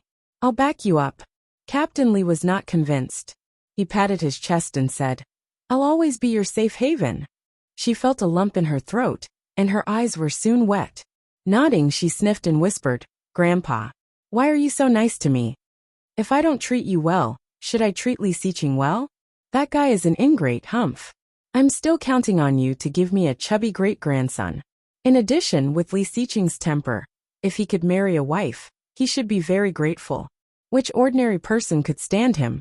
It just so happened that he had met someone he liked, and that kid also liked. Of course, he had to make her stay and spread the seeds for the Li family. However, he did not say it out loud. Seeing Su Qianxi's touched look, he was very proud. Fortunately, his granddaughter-in-law was this little girl, who was easy to coax and satisfy. If it was that girl from the Tang family. Thinking of Tang Minjing, Captain Li couldn't help feeling depressed. The smile on his face faded, but he quickly changed the topic with Su Qianxi. After chatting for a while, Captain Li felt tired and let her go back to her room. Su Qianxi stood at the door of the room. Thinking that she would be alone with him, she felt embarrassed. She did not know how to face him. Chapter 340. As soon as she entered the room, she smelled the faint smell of tobacco in the room. Walking in, a cold wind blew, and Su Qianxi shivered subconsciously. The window was wide open, and the white curtain was fluttering in the wind. It was already dark outside. The moon was bright, and the trees were swaying in the wind. Li Xiqing stood by the window, wearing the same straight suit. His elbow was leaning against the window, a cigarette between his long fingers. The smoke was blown in by the wind. The ash was already very long, shaking on the edge of the vent. Noticing that someone had come in, Li Xiqing did not intend to turn around. Slowly shaking the ash into the ashtray, his voice was low and calm. In the wind, he said, "Do you hate me a lot?" The unexpected question fell into Su Qianxi's ears, making her heart skip a beat. Like a planet hit by a meteorite, there was a violent impact in an instant. "Do you hate me a lot?" It was just a few words, but it had evoked all the grievances and sorrows in her heart. Looking at his back, Su Qianxi's eyes gradually dimmed, and a layer of mist came over her without warning. "How could it be? How could I hate you? You are Li Xiqing." However, she quickly wiped the water off and pretended not to hear it, turning around and rummaging through the closet. Although they had not been back for a while, in the closet, Lu Sa had already changed into autumn clothes for them, so that they could come back at any time. After rummaging through a set of pajamas, Su Qianxi went into the bathroom and could not help but burst into tears. She was not a person who liked to cry. Even when she was beaten up by those rich women last time, she gritted her teeth and did not have the urge to cry at all. However, every time she saw Li Xiqing, her tears seemed to be opened and could not be held back. The influence he had over her was too great, too great. No matter in her previous lifetime or this lifetime, she could not feel anything for him. Every time she saw him, she would feel her heart pounding. How could she hate Li Xiqing like this? Li Xiqing clearly heard her footsteps moving away. He put out the cigarette, closed the window, and sat on the sofa next to the bed. After a long silence, there was a knock on the door. It was Lu Sa who opened the door. "Second young master. This is the tonic that old master told second young mistress to drink. Please give it to second young mistress later." Li Xiqing glanced at it and frowned. "It's not good to have dessert at night. Io, you're not the one drinking it. You can give it to second young mistress. This is specially prepared by the old master for her." "Okay." Li Xiqing took it. "Got it. You can have some too. It tastes good." Lu Sa smiled slyly and glanced inside. "She's taking a shower. Just give it to me." "Oh, okay." Lu Sa gave the tray to Li Xiqing, closed the door and left. However, after Lu Sa went out, the expression on her face gradually became worried. She walked into the living room and saw the old man. She said, "Will it backfire? What if second young master misunderstands something?" Chapter 341. Coming out of the shower, Su Qianxi tried to calm herself down. Seeing him smoking on the sofa next to the bed, she just glanced at him, dried her hair, and sat down on the bed. "Grandpa asked Lu Sa to make you a tonic. Drink it while it's hot," Li Xiqing said, stood up and walked into the bathroom. Su Qianxi glanced at the small bowl on the table. It was bird's nest with red dates and rock sugar. She felt it with her hand, and found it was just right. She tasted it. It was sweet, smooth, and delicious. She finished it in a few gulps, put the bowl back, and began to blow-dry her hair. Perhaps because the hairdryer was on, Su Qianxi felt a bit hot. Putting on her cotton shoes, she took the small bowl outside and opened the fridge to pour a glass of milk. After finishing it, she went back to the room. However, after returning to the room, Su Qianxi felt even hotter and a bit uncomfortable. Opening the window, the cold wind blew in, making Su Qianxi feel refreshed. Standing by the window for a while, Su Qianxi felt more and more confused. Leaning against the window, she felt a bit dizzy. The sound of water in the bathroom stopped, and the door quickly opened. Su Qianxi did not look back, but she seemed to see his body in front of her. Sexy, wheat-colored skin, well-defined muscle lines, and that pure white bath towel that was filled with explosive power. So shameful. Su Qianxi covered her face and found that it was shockingly hot. So hot. Su Qianxi tugged at her nightgown and said to herself, "This dress is too thick." Li Xiqing seemed to have heard her words. He glanced at her and did not care. Taking a dry towel, he dried his hair. The wind was a bit strong, and the curtain was lifted. Feeling a bit cold, Li Xiqing threw the towel down and said, "Close the window." But Su Qianxi did not seem to hear it, standing still. Li Xiqing frowned, walked up slowly, pushed her away, and closed the window without looking at her. Seeing that he only had a bath towel on, Su Qianxi felt even more thirsty. Stepping back, she plunged into the bed and quickly covered her face with the quilt. Why? As soon as she saw him, she had an urge to ravage him. What the hell? Obviously, she wasn't that thirsty.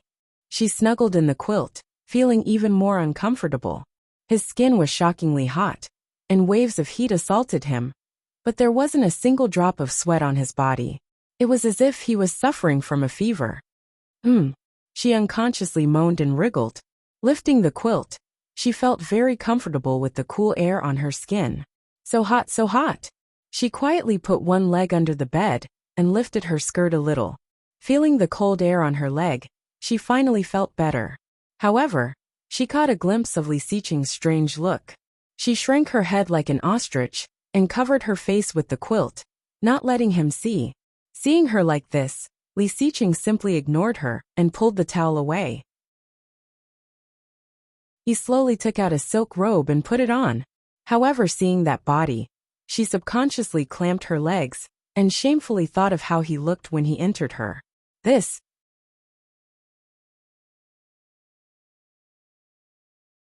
Chapter 342. Startled, Li Xiqing's first reaction was to run over and pick her up, only to find that her body was shockingly hot. Covering her face, she did not even dare to raise her head. It was too embarrassing. She had fallen to the ground while lying down.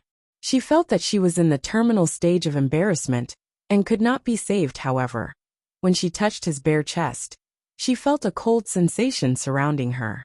She couldn't help but curl up into a ball as she greedily shrunk into his embrace. It was a completely subconscious movement. When she realized what she had done, she was completely in his arms. Subconsciously, she wanted to leave, but Li Xiqing's hand grabbed her and touched her forehead with his slightly rough hand. Hot. Shockingly hot. Li Xiqing frowned and said in a slightly reproachful tone, "You have a fever, and you still open the window." Then he picked her up and put her on the bed. She only felt more dizzy. Grabbing his robe, she tore off a corner of it. Suddenly, she saw a long wound at the junction of his arm and the side of his back. The wound had scabbed off, but it had not completely fallen off. Part of the pink skin was exposed, which was particularly eye-catching under his wheat-colored skin. "You're hurt," she exclaimed and reached out to touch it. Li Xiqing grabbed her hand and pulled up the robe with the other hand. Su Qianxi's eyes couldn't help looking down. He pulled up his sleeping robe, but his chest was loose. His smooth and muscular chest was clearly defined, and his outline was clear. She felt her mouth was dry and even hotter. Blushing, she looked away and fanned herself, saying, "It's so hot." Hot. Li Xiqing frowned even more. "It's so hot, and it's still hot?" She did not speak, only feeling that she was blacking out. Subconsciously clamping her legs together, her white and plump thighs rubbing against each other under her dress. As she moved, she couldn't help looking at him. Desire.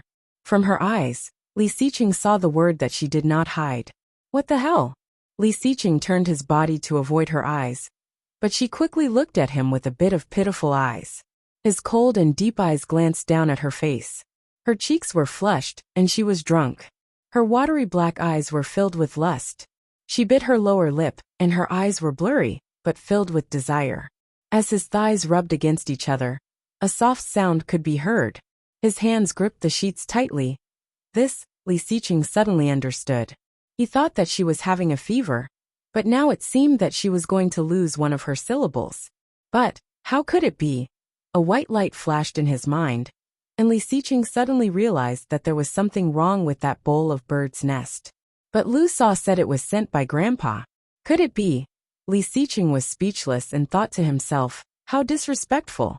Seeing that he was not moving, she got up and grabbed the corner of his robe. However, she seemed to realize that she should not do that, so she immediately let go of his robe. Burrowing into the sheets, she covered her head and curled up into a ball. Knowing that she was not having a fever, Li Xiqing was not in a hurry. Slowly turning off the light, he opened his robe and lay down next to her motionless.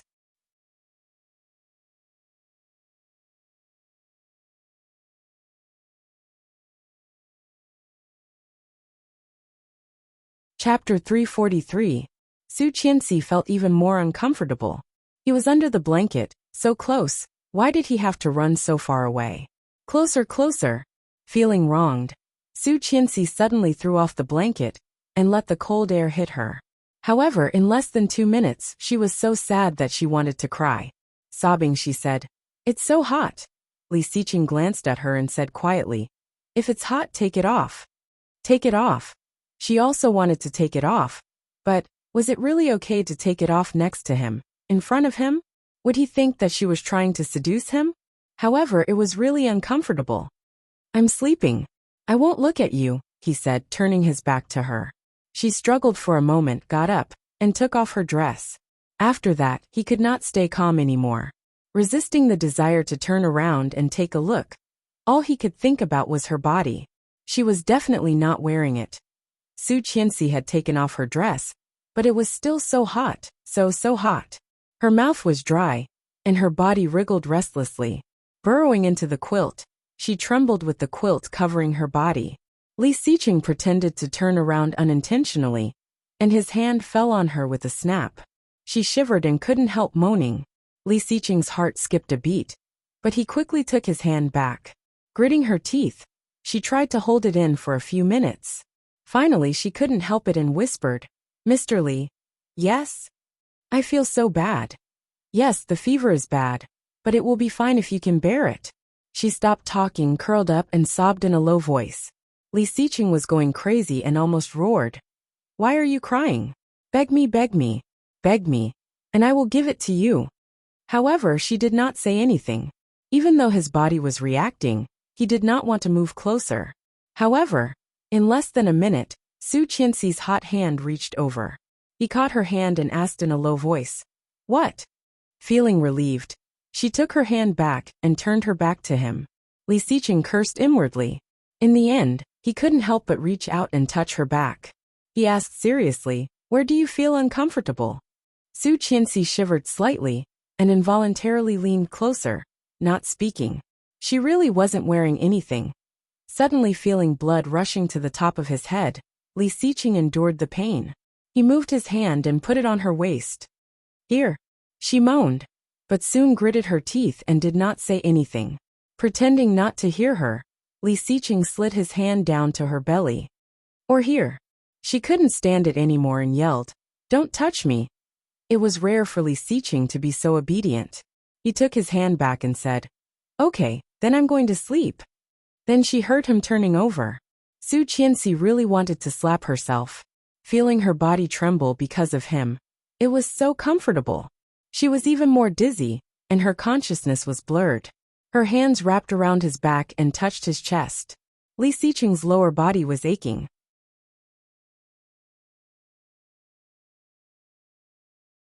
Feeling her initiative, he did not move. Su Qianxi's movements became bolder, and her hand reached down.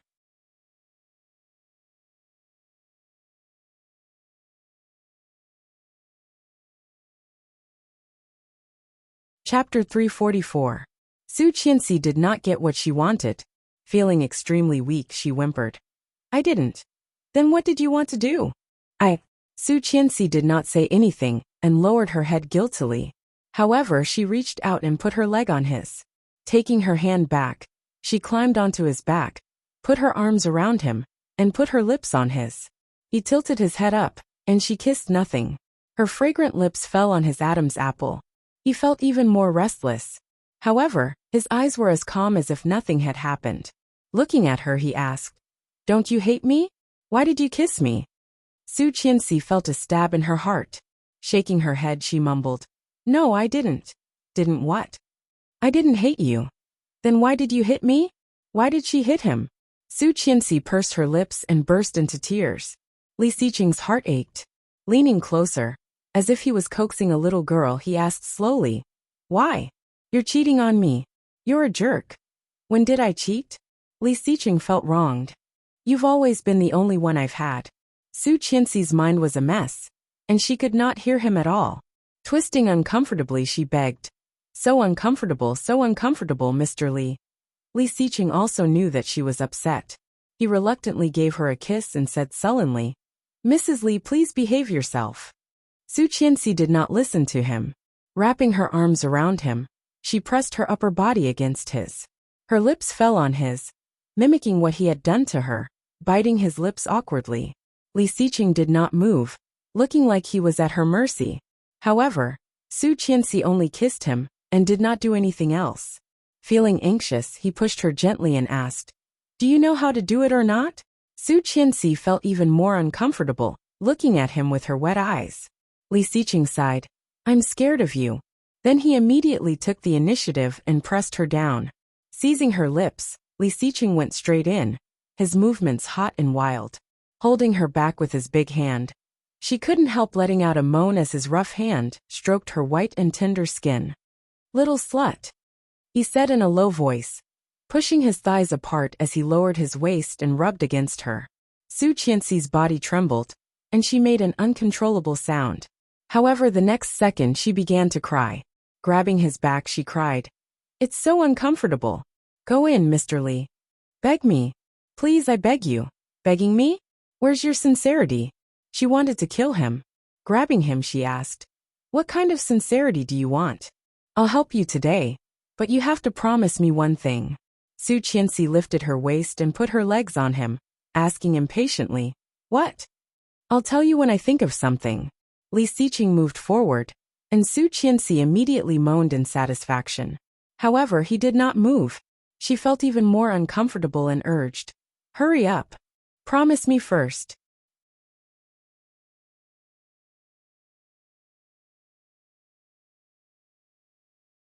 Chapter 345.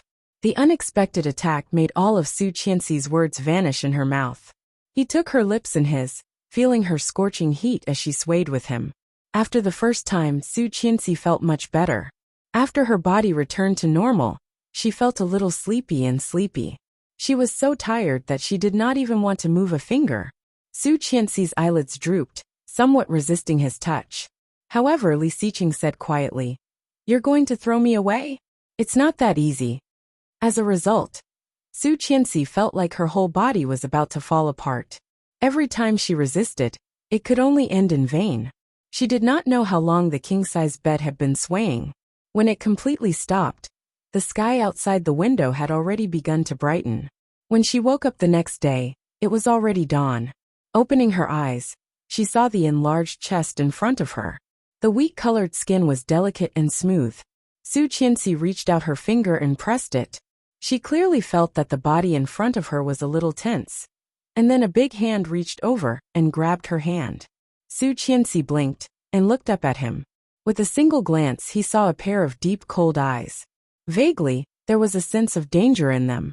Su Qianxi's hair stood on end, and she subconsciously shrank back, only to find that her feet were pressed down and a little numb. Li Xiqing moved his legs slightly, and Su Qianxi took the opportunity to pull away. She rolled back. However, before she could escape, a big hand gently grabbed her and pulled her back again. Su Qianxi's heart raced, and she nervously shrank her head and said, I'm going to wash up." Li Xiqing pursed his red lips into a line and looked down at her. After a long while he sighed. Seeing this, Su Qianxi shrank her head even more, covered her body with the quilt and blinked. Li Xiqing rarely sighed. In her eyes, he was almost indomitable and omnipotent. Could it be that he also encountered something that he could not solve? She saw Li Xiqing glanced at her, with a look of disappointment on his face. He faintly said, "I can't believe it was you. What a loss." Hearing that, Su Qianxi blushed and retorted, "It was you." He was clearly the one who had been pestering her to. How did it become him who had suffered a great loss? She was the one who was at a disadvantage. However, before he finished, he was interrupted by Li Xiqing, who asked, "What about me? You were the one who seduced me last night." She blushed and frowned. She kicked him and yelled, "You're such a pervert." Li Xiqing's face turned red. Li Xiqing was kicked, but his expression did not change. He said seriously, "Did you forget that you were the one who pestered me last night, Mrs. Li?" Hearing that, Su Qianxi paused and stared at him with a blush. "You begged me, so I reluctantly helped you." Feeling embarrassed, she kicked him again. "Shut up." Li Xiqing's big hand under the quilt grabbed her ankle and slowly said, "In order to show your sincerity, you also promised me a condition. Do you still remember?" "I don't remember." Su Qianxi was angry. "I forgot."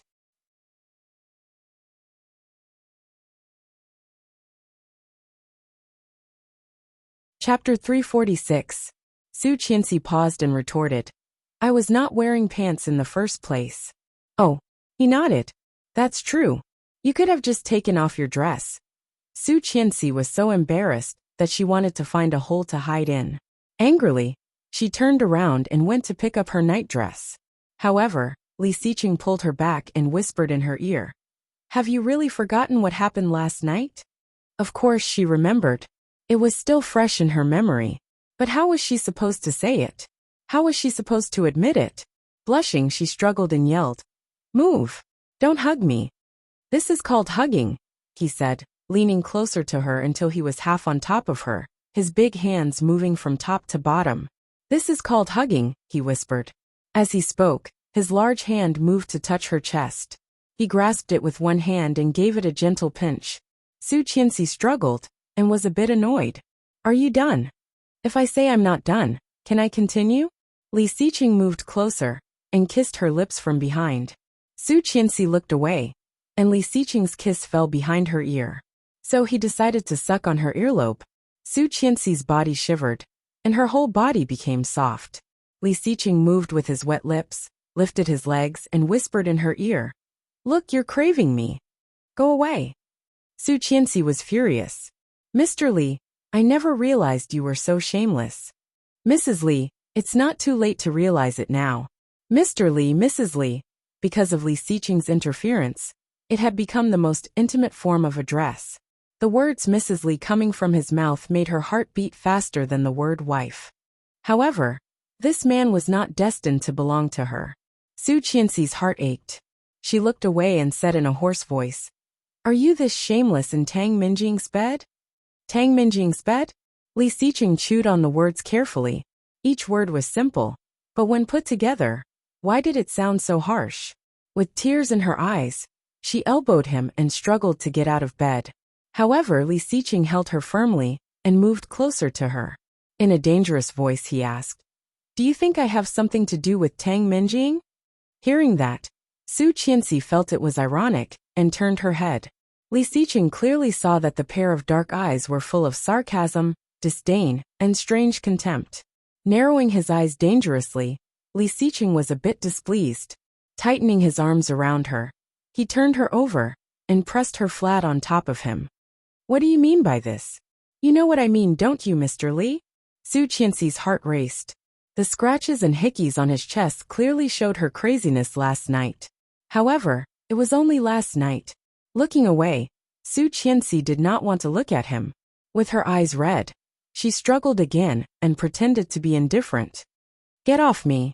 Explain it to me. Do you still think Tang Minjing's baby is mine?"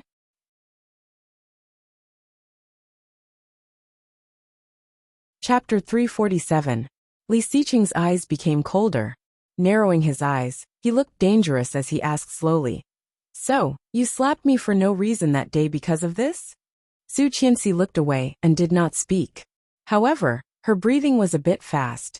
Her eyes were slightly red, and there was a layer of moisture in her dark eyes. Mrs. Li, you are doubting my character. His voice was a bit low, and his anger was obvious. Su Qianxi curled her lips coldly, but did not look at him. I thought I made it very clear last time. I have nothing to do with her. Not to mention sleeping with her. Even touching her would make me feel disgusted. Enough. Su Qianxi interrupted him. I do not want to hear this. Mr. Li, can you please leave? Li Xiqing pursed his lips and did not move. His voice was still low and mellow, but with clear frustration. Why don't you believe me? Su Qianxi pursed her lips and looked up at him. Clearly seeing the hurt in his eyes, she felt suffocated. Looking up at the ceiling, she said in a calm voice. From the moment I found out that you lied to me, your credibility with me has been overdrawn. Li Xiqing's pupils contracted and his eyes narrowed. Lied to her? The first thing he thought of was the wound on his right arm. Subconsciously he looked sideways. Su Qianxi clearly noticed his movement and looked at his wound. It was a very long one, and it seemed to be a bit deep. Some of the scabs had fallen off, revealing a bit of pink skin. It was very ugly, which ruined the beauty. It looked out of place under his healthy, wheat-colored skin. More than half a month ago, Rong Rui cut it. Half a month, that is, when he was on a business trip. I did not tell you because I did not want you to worry. So I lied to you that I was on a business trip, and would come back to see you when the wound was better. Was that so? Su Qianxi suddenly felt a bit sad. Did she look so gullible? He must not have known that she saw him walk out of Tang Minjing's house with her own eyes. Soon after, Su Qianxi checked, and found that the house had been transferred to Tang Minjing. A villa worth tens of millions was easily transferred to another woman. If there was no dirty transaction, who would believe it? Moreover, a genuine paternity test was enough to prove everything. Putting everything together, he was still delusional enough to think that she would continue to be deceived? Su Qianxi's eyelashes fluttered, and she said quietly, Well, get up. You're making me numb. Li Xiqing pursed his lips. Her cold eyes seemed to have shot him in the chest, leaving a bloody hole with blood gushing out. Her expression told him that she did not believe it. His injuries were right there, the severity was obvious. But why did she still not believe him? Was it really as she said? His credit rating had already been overdrawn? I didn't do it on purpose. It's okay. Get up. It won't be numb after a while. I was talking about the business trip. He did not mean to lie to her. If he knew that she would know, if he knew that she would misunderstand, he would rather let her worry and be in pain with him than see this. Su Qianxi paused, narrowed her eyes and said quietly, It doesn't matter. Everyone has their own private life. From the beginning, I have written it clearly in the contract that we will not interfere in each other's private lives. You don't have to explain to me. She was thinking too much.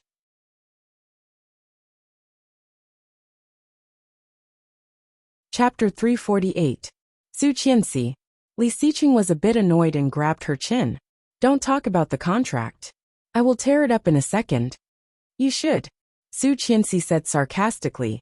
The contract also says that we should keep our distance. Look at us now. We have already violated the contract. That thing should not exist. Li Xiqing regretted signing the contract. Gazing at her, he said word by word. Forget about the contract. Tear it up and start over. You can tear it up. Anyway, what you have is just a copy. The original is with Sheng Ximing. He tightened his grip on her chin, as if he was going to crush her. He said in a deep voice, Then we will ask Sheng Ximing for it. It's useless, Li Xiqing. Su Qianxi looked at him, and suddenly put her arms around his neck, pulling him close to her. She whispered, Isn't that what you want? When the contract time is up, Tang Minjing's child will be born. At that time, it will be the same with or without me, right? Tang Minjing, Tang Minjing. Tang Minjing again. Su Qianxi raised her head, kissed his Adam's apple, and slightly opened her mouth. Li Xiqing's body slightly stiffened. Holding her tighter, he breathed faster. Su Qianxi's soft hands slowly moved down, and her voice was seductive as she said slowly, While we are still legally married, and Tang Minjing is pregnant. The most important thing is to have fun, isn't it? All of Li Xiqing's feelings instantly collapsed. Grabbing her hand, he gritted his teeth and said, "Don't mention that name. It makes me sick." She also made him sick. Especially sick. "Stop pretending. You obviously like it a lot." Su Qianxi slightly twisted her body and put her legs on his, saying sarcastically, "Or do you feel guilty for lying in another woman's bed while she gives birth to your child? Huh?" Li Xiqing noticed her provocation and suddenly sneered.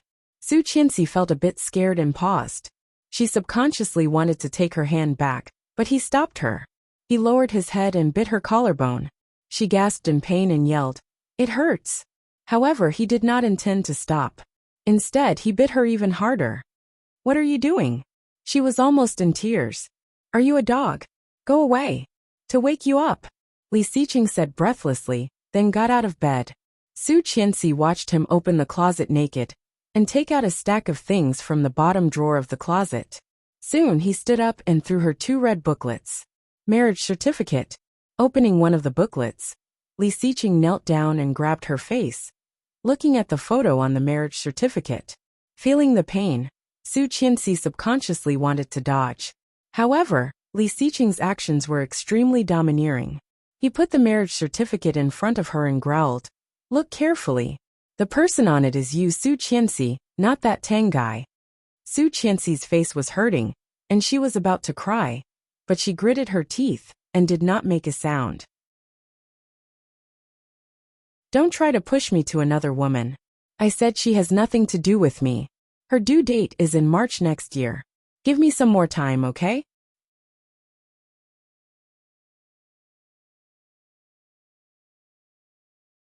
Chapter 349.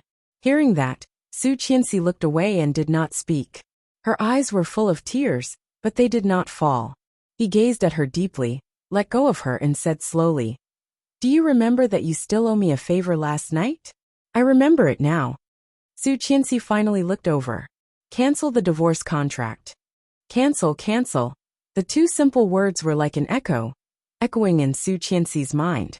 Canceling it at this time undoubtedly meant that he wanted to stop her from thinking about divorce. If it was cancelled at this time, would they not get divorced? Would she be able to continue to be his wife? Li Xiqing clearly saw the emotion in her eyes. Sure enough, she did not want to divorce, right? Scenes suddenly appeared in Li Xiqing's mind, the way she looked when they just got married. Her love for him, her complicated feelings for him, and her fear of him were all clear. Now what was going on?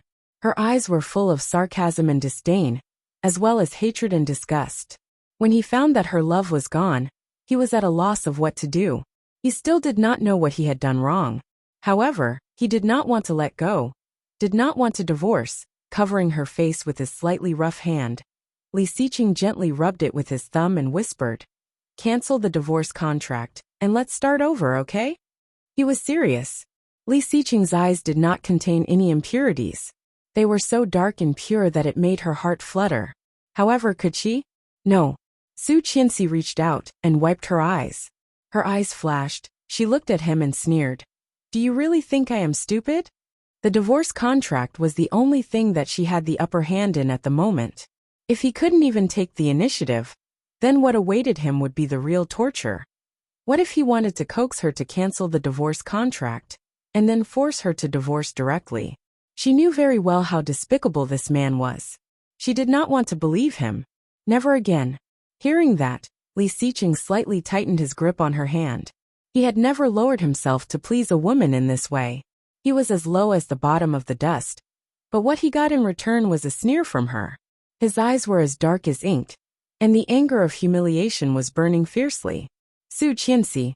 She gritted her teeth, squeezing every word out. Her heart trembling, she flinched, but she still stiffened her neck, looked at him, and sneered fearlessly. "Are you angry?" Li Xiqing's hand on her face started to pinch her cheeks, which made her frown in pain. "I really want to strangle you," Li Xiqing said word by word. "Choke her to death. Out of sight, out of mind." However, he was reluctant to do so. Gritting her teeth, she looked at him stubbornly. He closed his eyes and pushed her away, throwing the red booklet on the floor. He got out of bed and walked into the bathroom. The sound of running water came from the bathroom. She collapsed on the bed and let out a long sigh of relief. What she was most afraid of was how he looked when he lost his temper. No matter in her previous lifetime or this lifetime.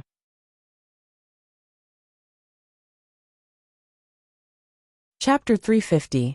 On her collarbone, there was a row of teeth marks. Feeling it with her fingers, Su Qianxi felt a bit of pain. He had bitten her so hard. After the shower, she wrapped herself in a towel and put on a thin turtleneck sweater. It was rare for her to put on a pair of pants and tie her hair into a ponytail. When she walked out of the door, it was already past 11 a.m. She saw Li Xiqing walking out of Grandpa's room. Seeing Su Qianxi's new outfit, Li Xiqing's eyes froze for a second and quickly looked away, walking toward the door. Su Qianxi stopped in the same place, watching him pass by her, and her mood was surprisingly peaceful. When Li Xiqing walked out of the living room, his phone rang. Su Qianxi keenly noticed that he seemed to have changed his phone. This was not the model he had used before. He answered the call and walked out. Su Qianxi followed him, holding her bag and keeping a certain distance from him. She did not know what was said on the other side of the phone, but Su Qianxi noticed that Li Xiqing's mood did not seem to be right. He said, "You must protect it." He drove away, not intending to take Su Qianxi with him. Su Qianxi did not want to get in his car at all. She stopped a taxi and gave the driver Song Yifun's address. However, she always felt something was not right.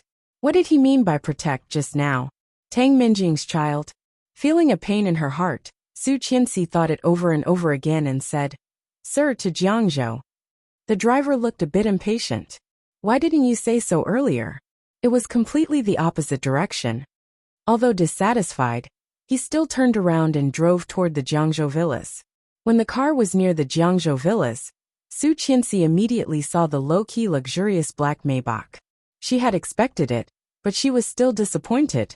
The last bit of hope in her heart had completely disappeared.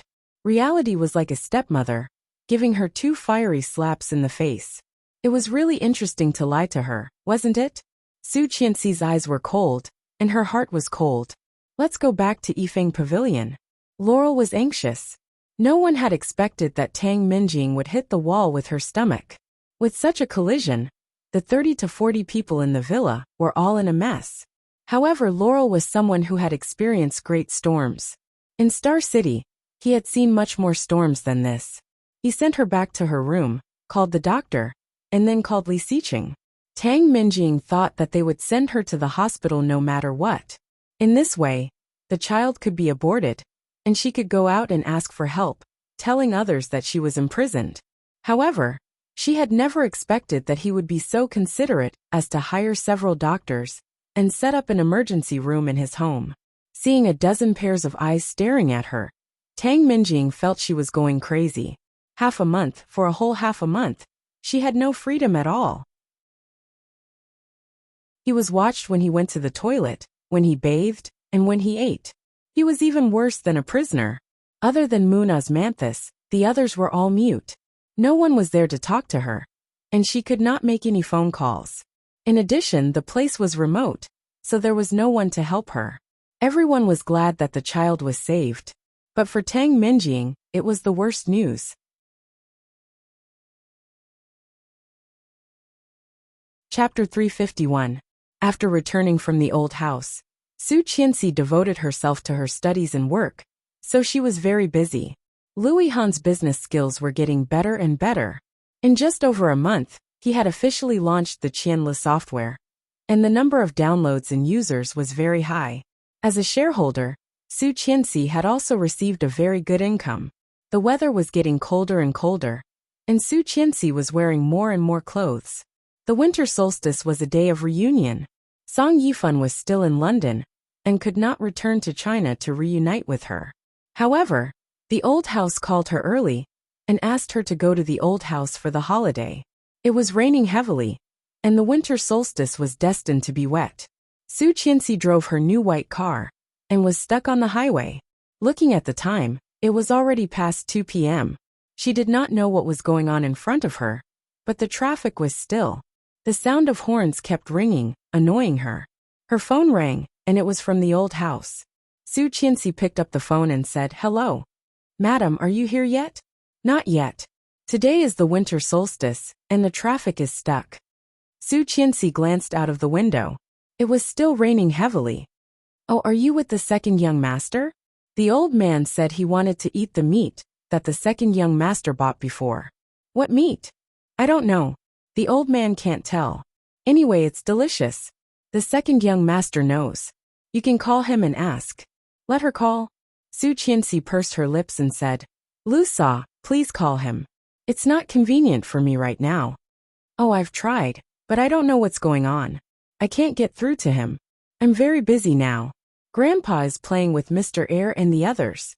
I have to follow him to finish up." Someone seemed to be calling Lu Sa. Lu Sa responded loudly, "Oh, I'll be right there." Then she said to Su Qianxi again, "Thank you. If you can't get through, let me call the second young master after I'm done. I'm just afraid that the old man might be anxious." "Okay," Su Qianxi agreed. "Go ahead. I'll call him." "Okay, thanks. Remember to come back early. Mr. Air's family is here too." "Okay." She hung up the phone, and the road was still blocked. Looking through the address book, she found that the number was nowhere to be found. She had to click on the keyboard and press the number. Her movements were so smooth that there was no pause. After dialing it out, she suddenly realized that she had finished dialing it.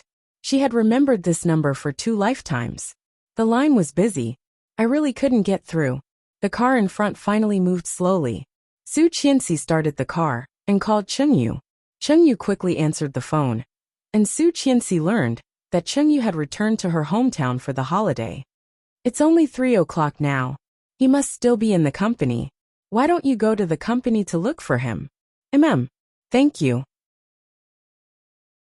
If boss sees you go to him, he'll definitely be very happy." Su Qianxi curled her lips and said self-deprecatingly, "Really? Of course. You don't know, but boss has been in a terrible mood recently. He's been working overtime every day. Everyone in the company is so scared that they don't dare to make a sound. They're afraid that they'll offend him if they say anything wrong. Even I have to apply for annual leave to go home." From the looks of it, it was indeed very bad. Was it because of her? If he saw her, would he feel even worse? Wan Lily. Everyone who is scolding her, please put yourself in her shoes.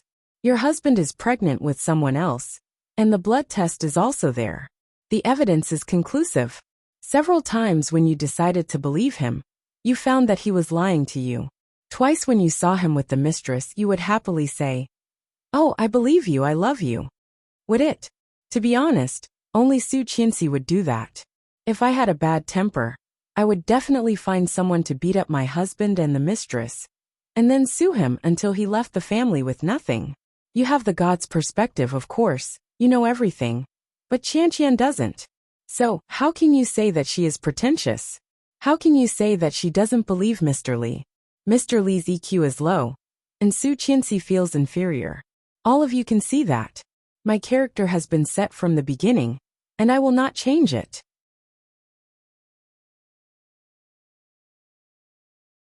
Chapter 352.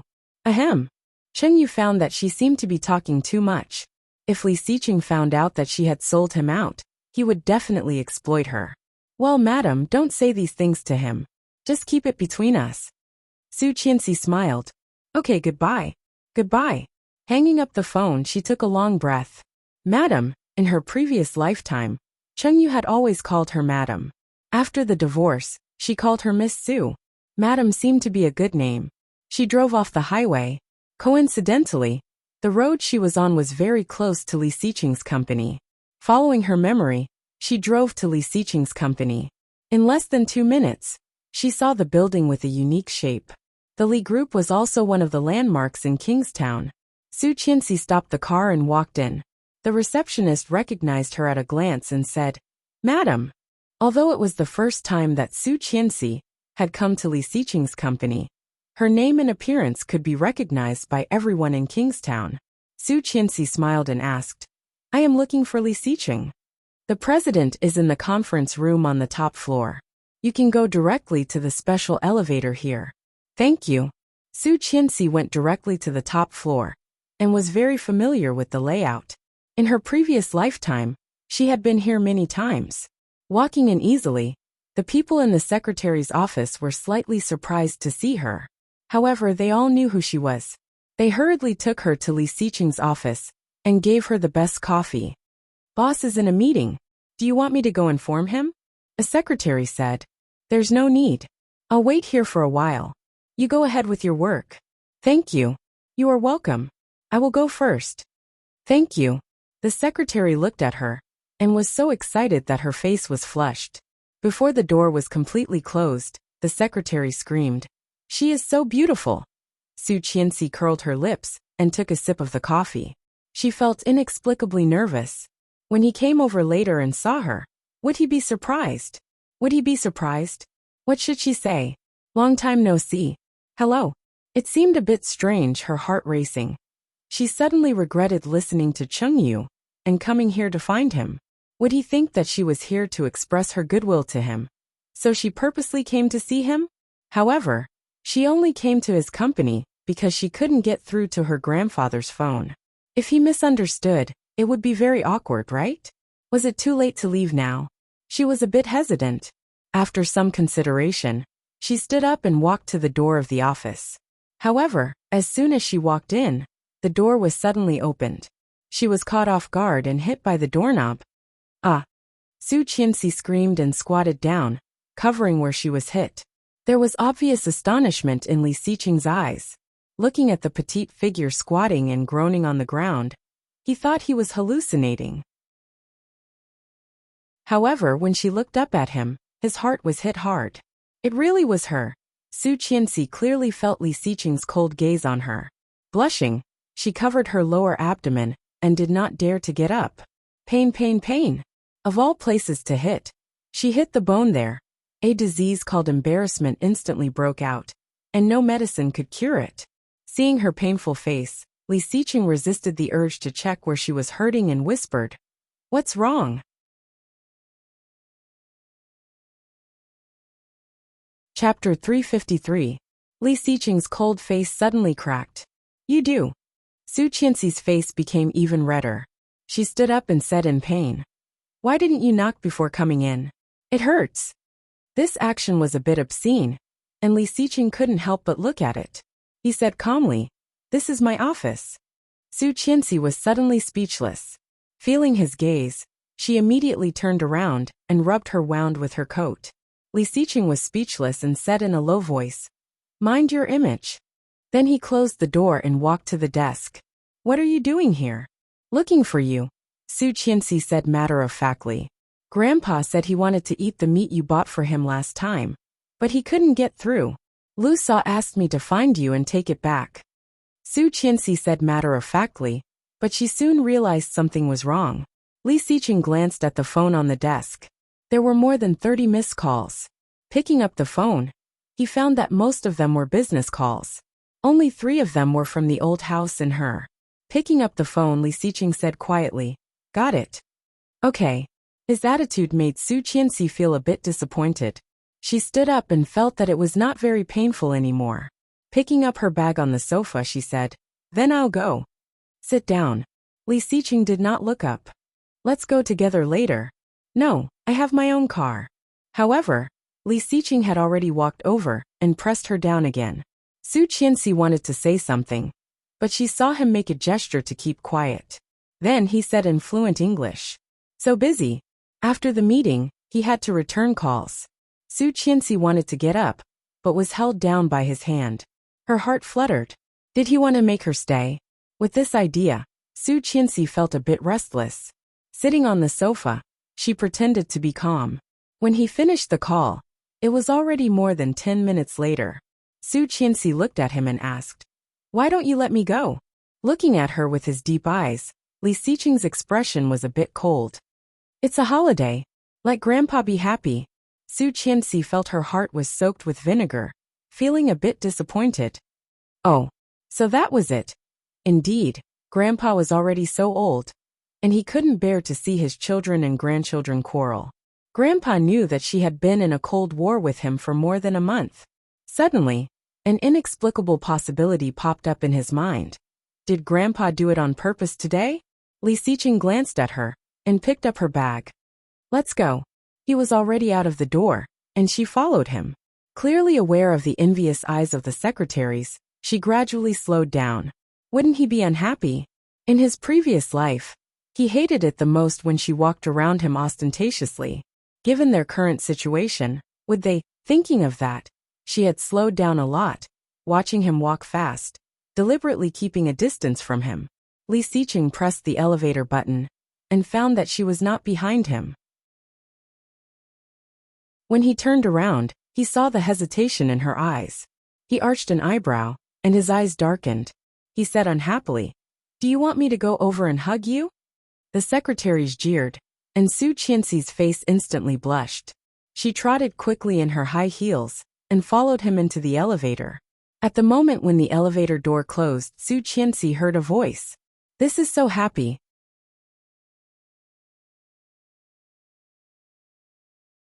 Chapter 354. At the moment when the elevator door closed, Su Qianxi heard a voice. "This is so happy." The elevator door closed, cutting off all the sound. Su Qianxi sighed. It turned out that in their eyes, she was also happy. However, why could she not feel it herself? Instead, she was full of sadness. "Where is your car?" The sudden voice made Su Qianxi a bit dazed, but she quickly reacted and replied, "At the door." Li Xiqing heard that and pressed the first floor button. Silence. The elevator was so quiet.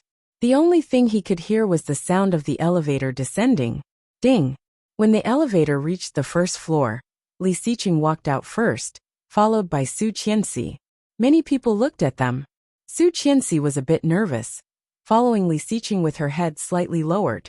Suddenly Li Xiqing stopped, and Su Qianxi did not stop and bumped into him. Ouch! Su Qianxi covered her nose, and the soreness made her tear up. Looking up, her eyes were full of accusation. Li Xiqing glanced at her casually and took an umbrella from the umbrella rack on the side. A big umbrella. When she arrived, the rain was much lighter. The car was parked at the door. She had just run in without an umbrella.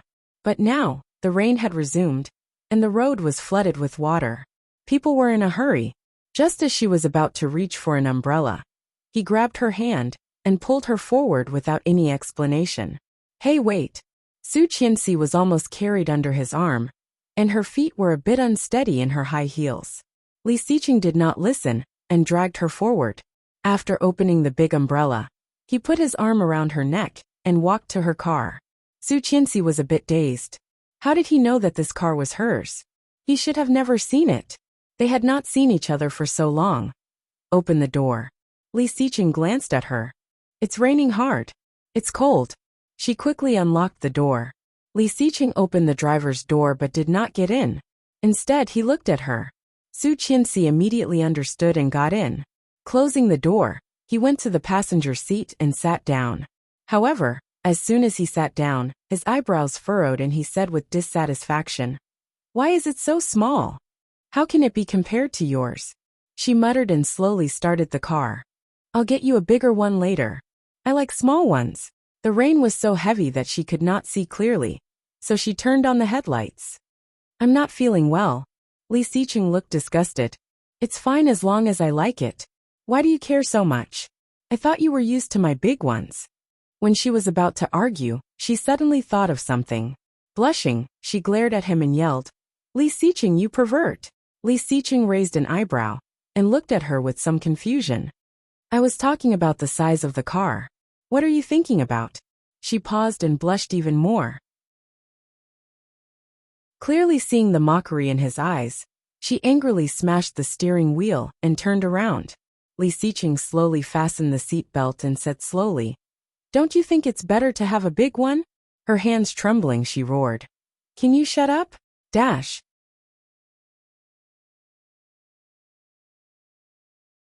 Chapter 355.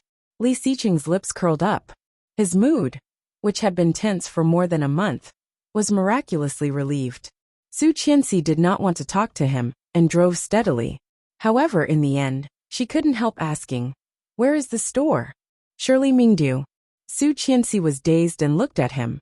Isn't it in the back? Yes. Then why didn't you tell me earlier? You didn't ask. Su Qianxi gritted her teeth, wishing she could throw him out of the car. However, she still turned the steering wheel and headed for Shirley Mingdu. Turn right and get out, he said quietly. Su Qianxi found a place to park the car. The rain was still pouring. He picked up the umbrella and opened the door. Sit. Su Qianxi blinked. Did he want to pick her up? Did he think she would not have an umbrella in the car? Su Qianxi pouted and got out of the car with an umbrella after he got out. The pink umbrella had a couple kissing on it, full of teenage girls' hearts. Su Qianxi locked the car and walked forward with the umbrella. Li Xiqing's eyes became more and more serious. He stopped and said slowly, "It's a bit far. Follow me." Okay. It was indeed a bit far. About 20 minutes later, the rain gradually subsided, and they turned into a deep alley. It was very clean. Although the alley was small, the decoration style inside was no worse than those outside Shirley Mingdu. It was the first time that Su Qianxi had been here, and she was a bit surprised. I didn't expect it to be so beautiful. He closed the umbrella and walked into a store. The eye-catching century-old brand was very eye-catching. Su Qianxi was drooling when she walked in and saw a dazzling array of dried meat and snacks. The history and origin of the store were written on the wall, which Su Qianxi read with great interest. Li Xiqing ordered a few flavors and glanced at her. Then his eyes fell on the umbrella she put at the door. After reading the history of the store, Su Qianxi wandered around the shelves. When he came to call her, he was already carrying 2 full bags. Let's go. Okay. The rain became heavier again. The rain poured down in torrents, but the puddles on the road were much better than before. It was not to the extent that they could not walk. Su Qian picked up the foldable umbrella at the door and was stunned. Because she thought it would not take long to buy things, she did not put the umbrella back. However, when she picked it up, she only lifted one part of the umbrella. Looking at the umbrella in her hand, and the umbrella on the ground, she stomped her foot in anger. What the hell, who did this? Damn it! Li Xiqing stood behind her and said coldly, "You must have stepped on it accidentally. Look at the footprint." There was a black footprint on the surface of the umbrella, dripping with water. Looking at the footprint, Su Qianxi was heartbroken. This umbrella was newly bought, and he especially liked the pattern on it. This was his first time using it, but it was destroyed just like that. Su Qianxi's face scrunched up in anger. Li Xiqing glanced at her and said calmly, "It's just an umbrella. It doesn't matter if it breaks. But the rain is so heavy. Without an umbrella, I will be wet. I have one." He picked up the big black umbrella that was dripping water. Let's go. What the hell? He was going to share an umbrella with her. Su Qianxi opened her mouth and mumbled, "In such a heavy rain, 2 people sharing an umbrella will definitely get wet."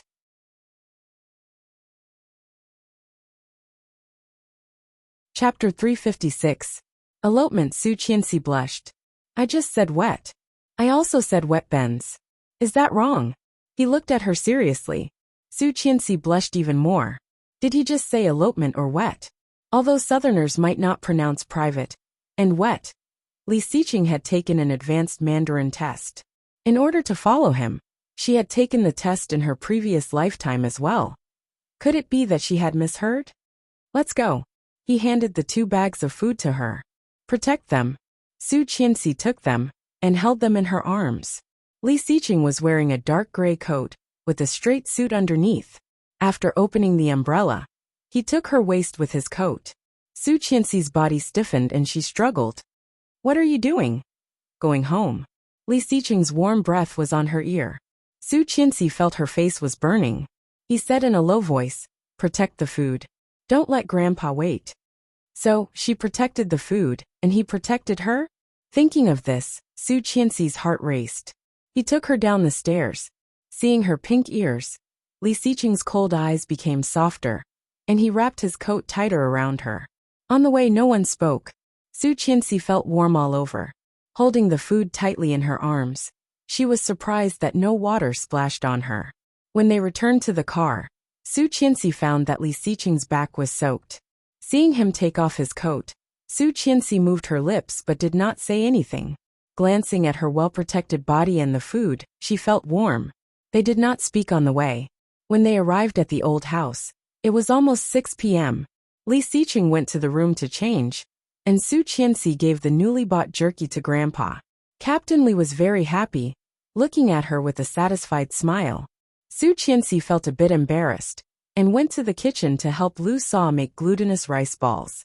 Lu Sa wrapped the dough with stuffing, sesame, peanuts, quicksand. Su Qianxi was responsible for throwing the glutinous rice balls into the pot and scooping them out after they were cooked. When Lu Sa brought over the last bowl of glutinous rice balls, she came over and asked mysteriously, "Did you make up?" Su Qianxi paused. Seeing the mischievous smile on Lu Sa's face, she immediately thought of the phone call she just had and nodded. Sort of. At the very least, their relationship had broken the ice, hadn't it? Finally, the clouds have parted to see the moon. Recently, the old man has been worried to death. Sigh. That's good. I think the old man will let you stay for the night. I've already prepared clothes for you. Thank you, Lu Sa. Don't stand on ceremony. Hey, it's cooked. Hurry up and scoop it up. Don't break it.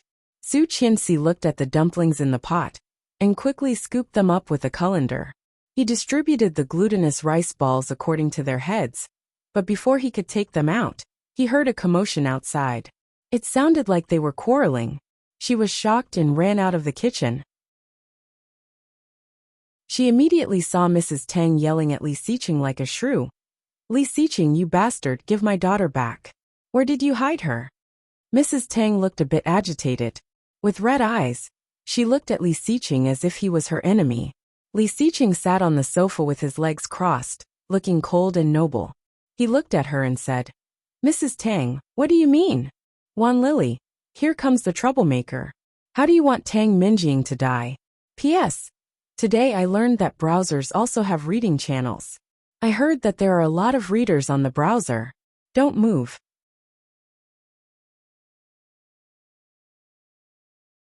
Chapter 357. What a cunning guy.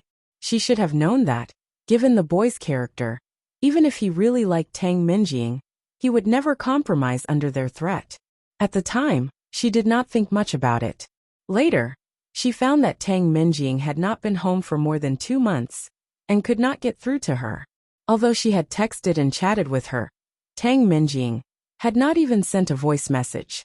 Other than telling them that Li Xiqing had given her a villa, she had not heard from her again. Mrs. Tang suddenly realized that Li Xiqing was fooling them. He was so anxious that he immediately rushed over in a hurry. Seeing Li Xiqing's calm look, Mrs. Tang trembled with anger and yelled, "Stop pretending! Where did you hide her?" Her voice was sharp and hysterical. "You'd better give my daughter back or I will sue you. Sue me." Li Xiqing crossed his arms and did not panic at all. Sitting on the sofa, he was extremely calm. "Sue me for what? Where is the evidence?"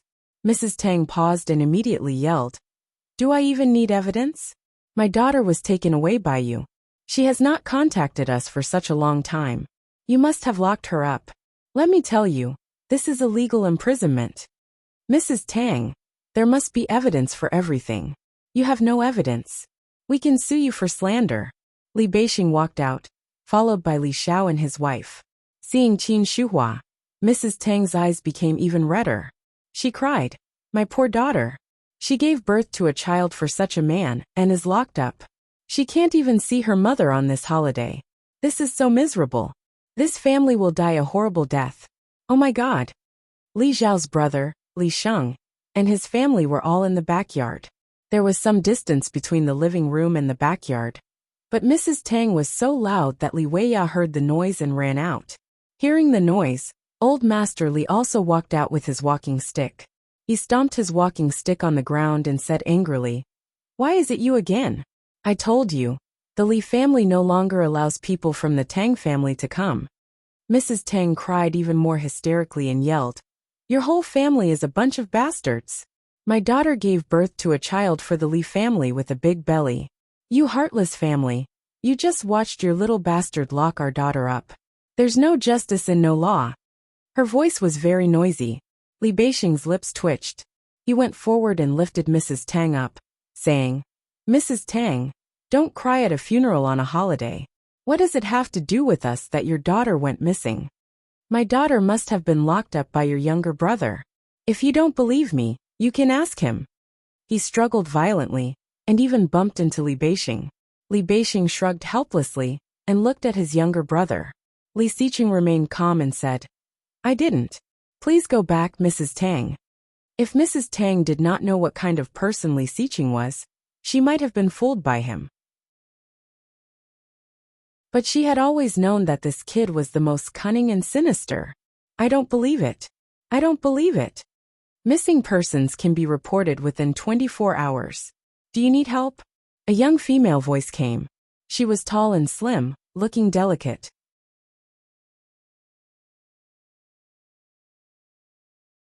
Chapter 358. My man. Those 3 words made Li Xiqing, who had been calm for a long time, feel a strong emotion in his eyes. Turning his head, he saw Su Qianxi's gentle profile. She was smiling, her eyes full of sarcasm, just like that day in bed. Li Xiqing's eyes darkened. He reached out and held her soft hand, feeling a bit cold. Su Qianxi glanced at him, and then turned back to Mrs. Tang. She said in a calm voice, Miss Tang is an adult. She has her own life and thoughts. Mrs. Tang was watching her daughter like this, and she lost her. How can you accuse my husband of locking her up? Yes, her man, her husband. That was quite a smooth word. Li Xiqing tightened his grip on her hand, and his eyes lit up. Little bitch, you are not a good person either. If it were not for you, Tang Minjing would not have ended up like this. Mrs. Tang cursed. You are trespassing. If you don't leave, I will call the police. Su Qianxi took out her phone and waved it at her. Go ahead, call the police. Su Qianxi's eyes became even colder. She dialed the 3 numbers. Hello, this is Li's house, number 88 in XX district. My last name is Su, and there is someone. Enough. Mrs. Tang roared. You really dare to call the police. Wait and see. You heard it. Not only did she trespass, she slandered me and my husband and threatened me. Trembling with anger, Mrs. Tang was about to grab the phone from her. However, Li Beixing was right next to her. How could she be so arrogant? Li Beixing grabbed Mrs. Tang and dragged her out. I'm sorry, Auntie Tang. Our family is going to celebrate the new year. You can call the police to find your daughter later. Mrs. Tang struggled and yelled, but she could not get rid of Li Beixing's strength. After throwing her out, Li Beixing closed the door and locked it. There are all kinds of people these days. Li Beixing complained as soon as he walked in, but he found the atmosphere was not right. He was holding Su Qianxi's hand, but she did not look very happy. Li Beixing walked in and teased. I didn't expect this, sister-in-law. How domineering. He called the police just like that. But will the police really come later? I won't. Su Qianxi's smile was a bit forced. She wanted to get rid of his hand, but he did not move. Time to eat. I have something to say to you. Let's talk after dinner. I can't wait. Li Xiqing stood up and pulled her toward the room.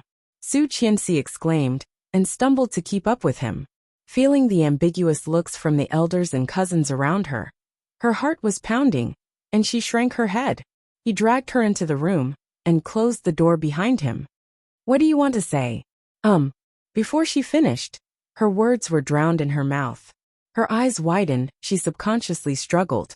However, he put her hand down and deepened the kiss. She could clearly feel his joy and excitement. His initial struggle gradually softened. Beside his ears, she could hear his slightly hurried breathing.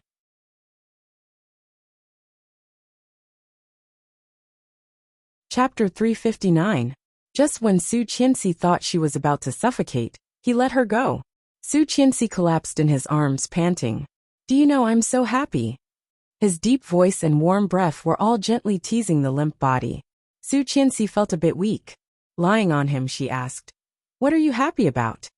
Li Xiqing did not speak again, but his dark eyes were full of excitement, shining brightly. Su Qianxi blushed under his naked gaze. She looked away and asked the question she wanted to ask. Isn't Tang Minjing in your house in Jiangzhou? Li Xiqing's eyes flashed and he asked, How do you know? I saw. You went to see her.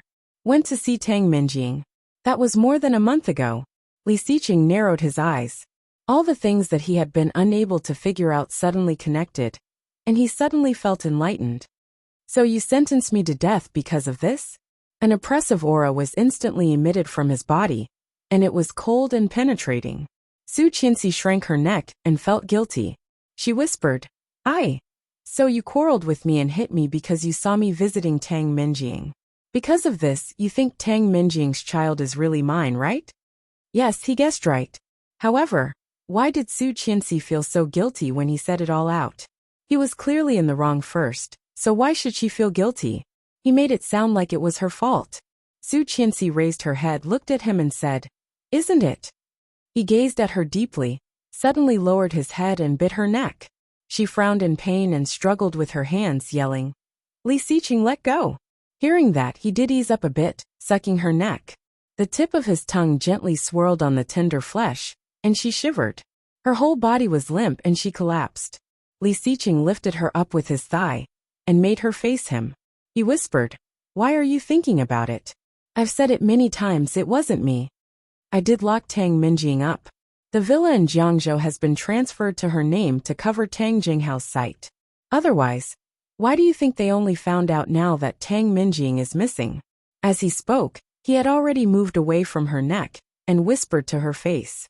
Su Qianxi was tickled by his hot breath, and her breathing became more rapid. I locked her up because I wanted her to give birth to the child to prove my innocence. Amniocentesis requires absolute calmness and obedience of the pregnant woman. Tang Minjing reacted violently when she heard that, and refused to take the amniotic fluid again. I cannot prove my innocence without a DNA test. That DNA test was forged by Rome Rue. He admitted it himself, but he didn't want to help me recover the original information. This is the only way. Only when Tang Minjing's child is born and my innocence is proven, can I convince the elders in you. When the time comes, I'll take you to Ireland, okay? He couldn't wait any longer. The surprise he had prepared for her was absolutely unprecedented and would never be repeated again.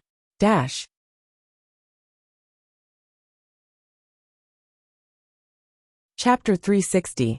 Su Qianxi felt weak all over, her body trembling. Li Xiqing chuckled and kissed her earlobe. Shivering even more, she looked up and narrowed her eyes. Li Xiqing had a smile in his eyes. This woman was so sensitive.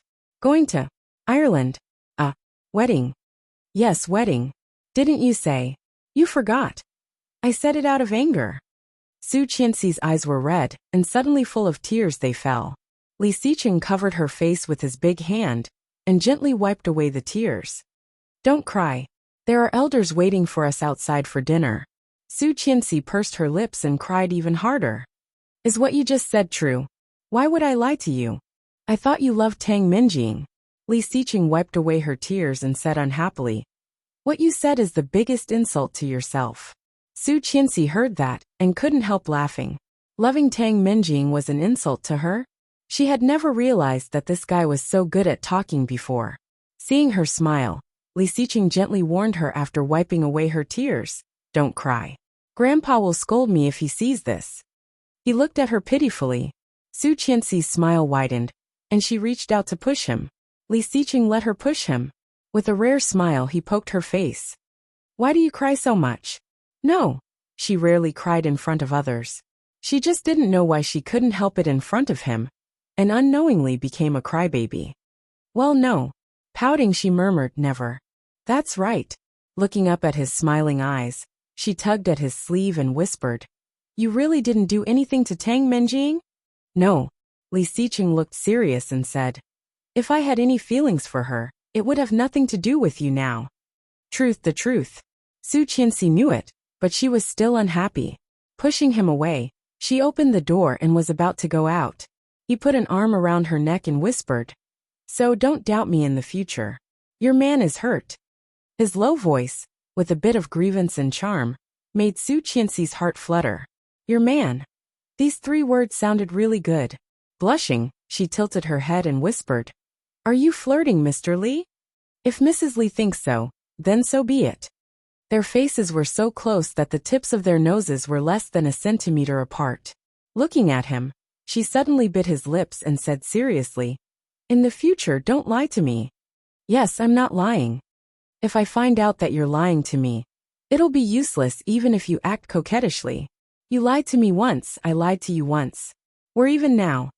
Su Qianxi was dazed and thought of the time when Louis Han was discharged from the hospital. I was afraid that you would be angry. Hearing that, Li Xiqing mimicked her tone and whispered, I was afraid that you would worry. Su Qianxi was speechless. She pouted and took his hand away. Let's go. The elders are waiting for us. Okay. Li Xiqing held her hand and opened the door. They walked out side by side. As soon as they walked out, everyone in the living room looked at them. Hey, why is my cousin's mouth swollen? A child's voice rang, and everyone laughed.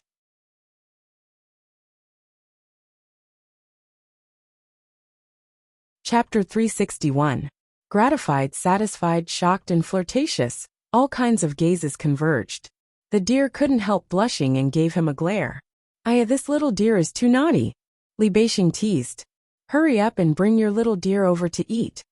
Li Sheng's youngest son, Li Wei's 5-year-old brother, heard that and looked left and right asking, how come I don't see it?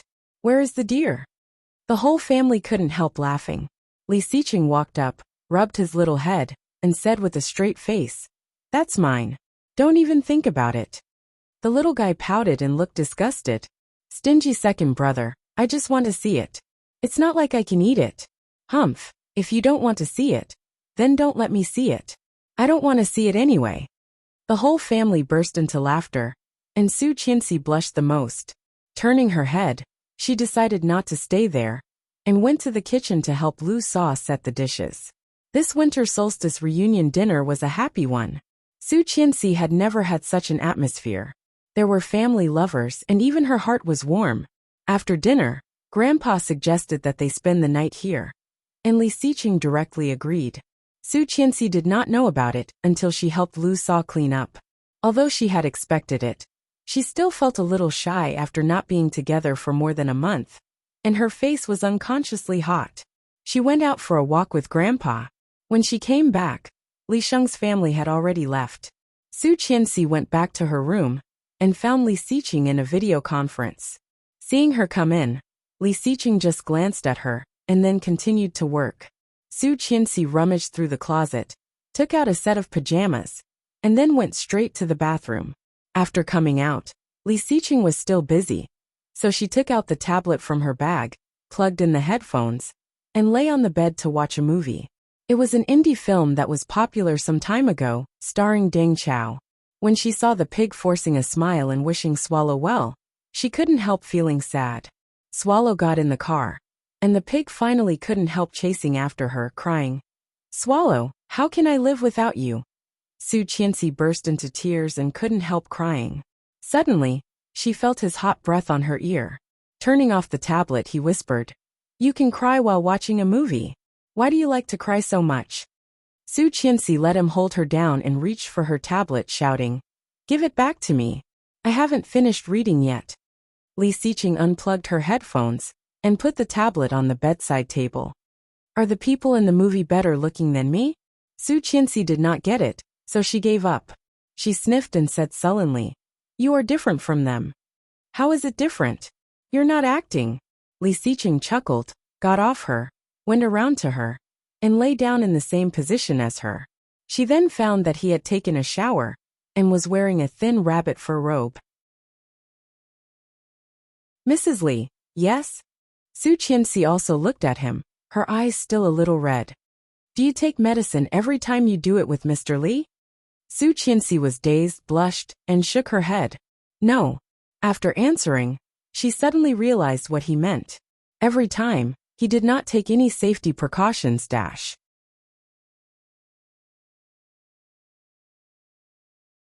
Chapter 362. Subconsciously, she touched her belly and sat cross-legged. She blinked and said, is it a safe period every time? Li Xiqing was lost in thought and began to count with his fingers. Su Qianxi blushed and patted his hand. What are you talking about? You can remember when it was? That's not true. Yes. Li Xiqing frowned. We've only done it a few times. How can I not remember? Then he sighed. We've been married for so long. And we've only done it once, twice, 5 times. It would have been fine if he did not count.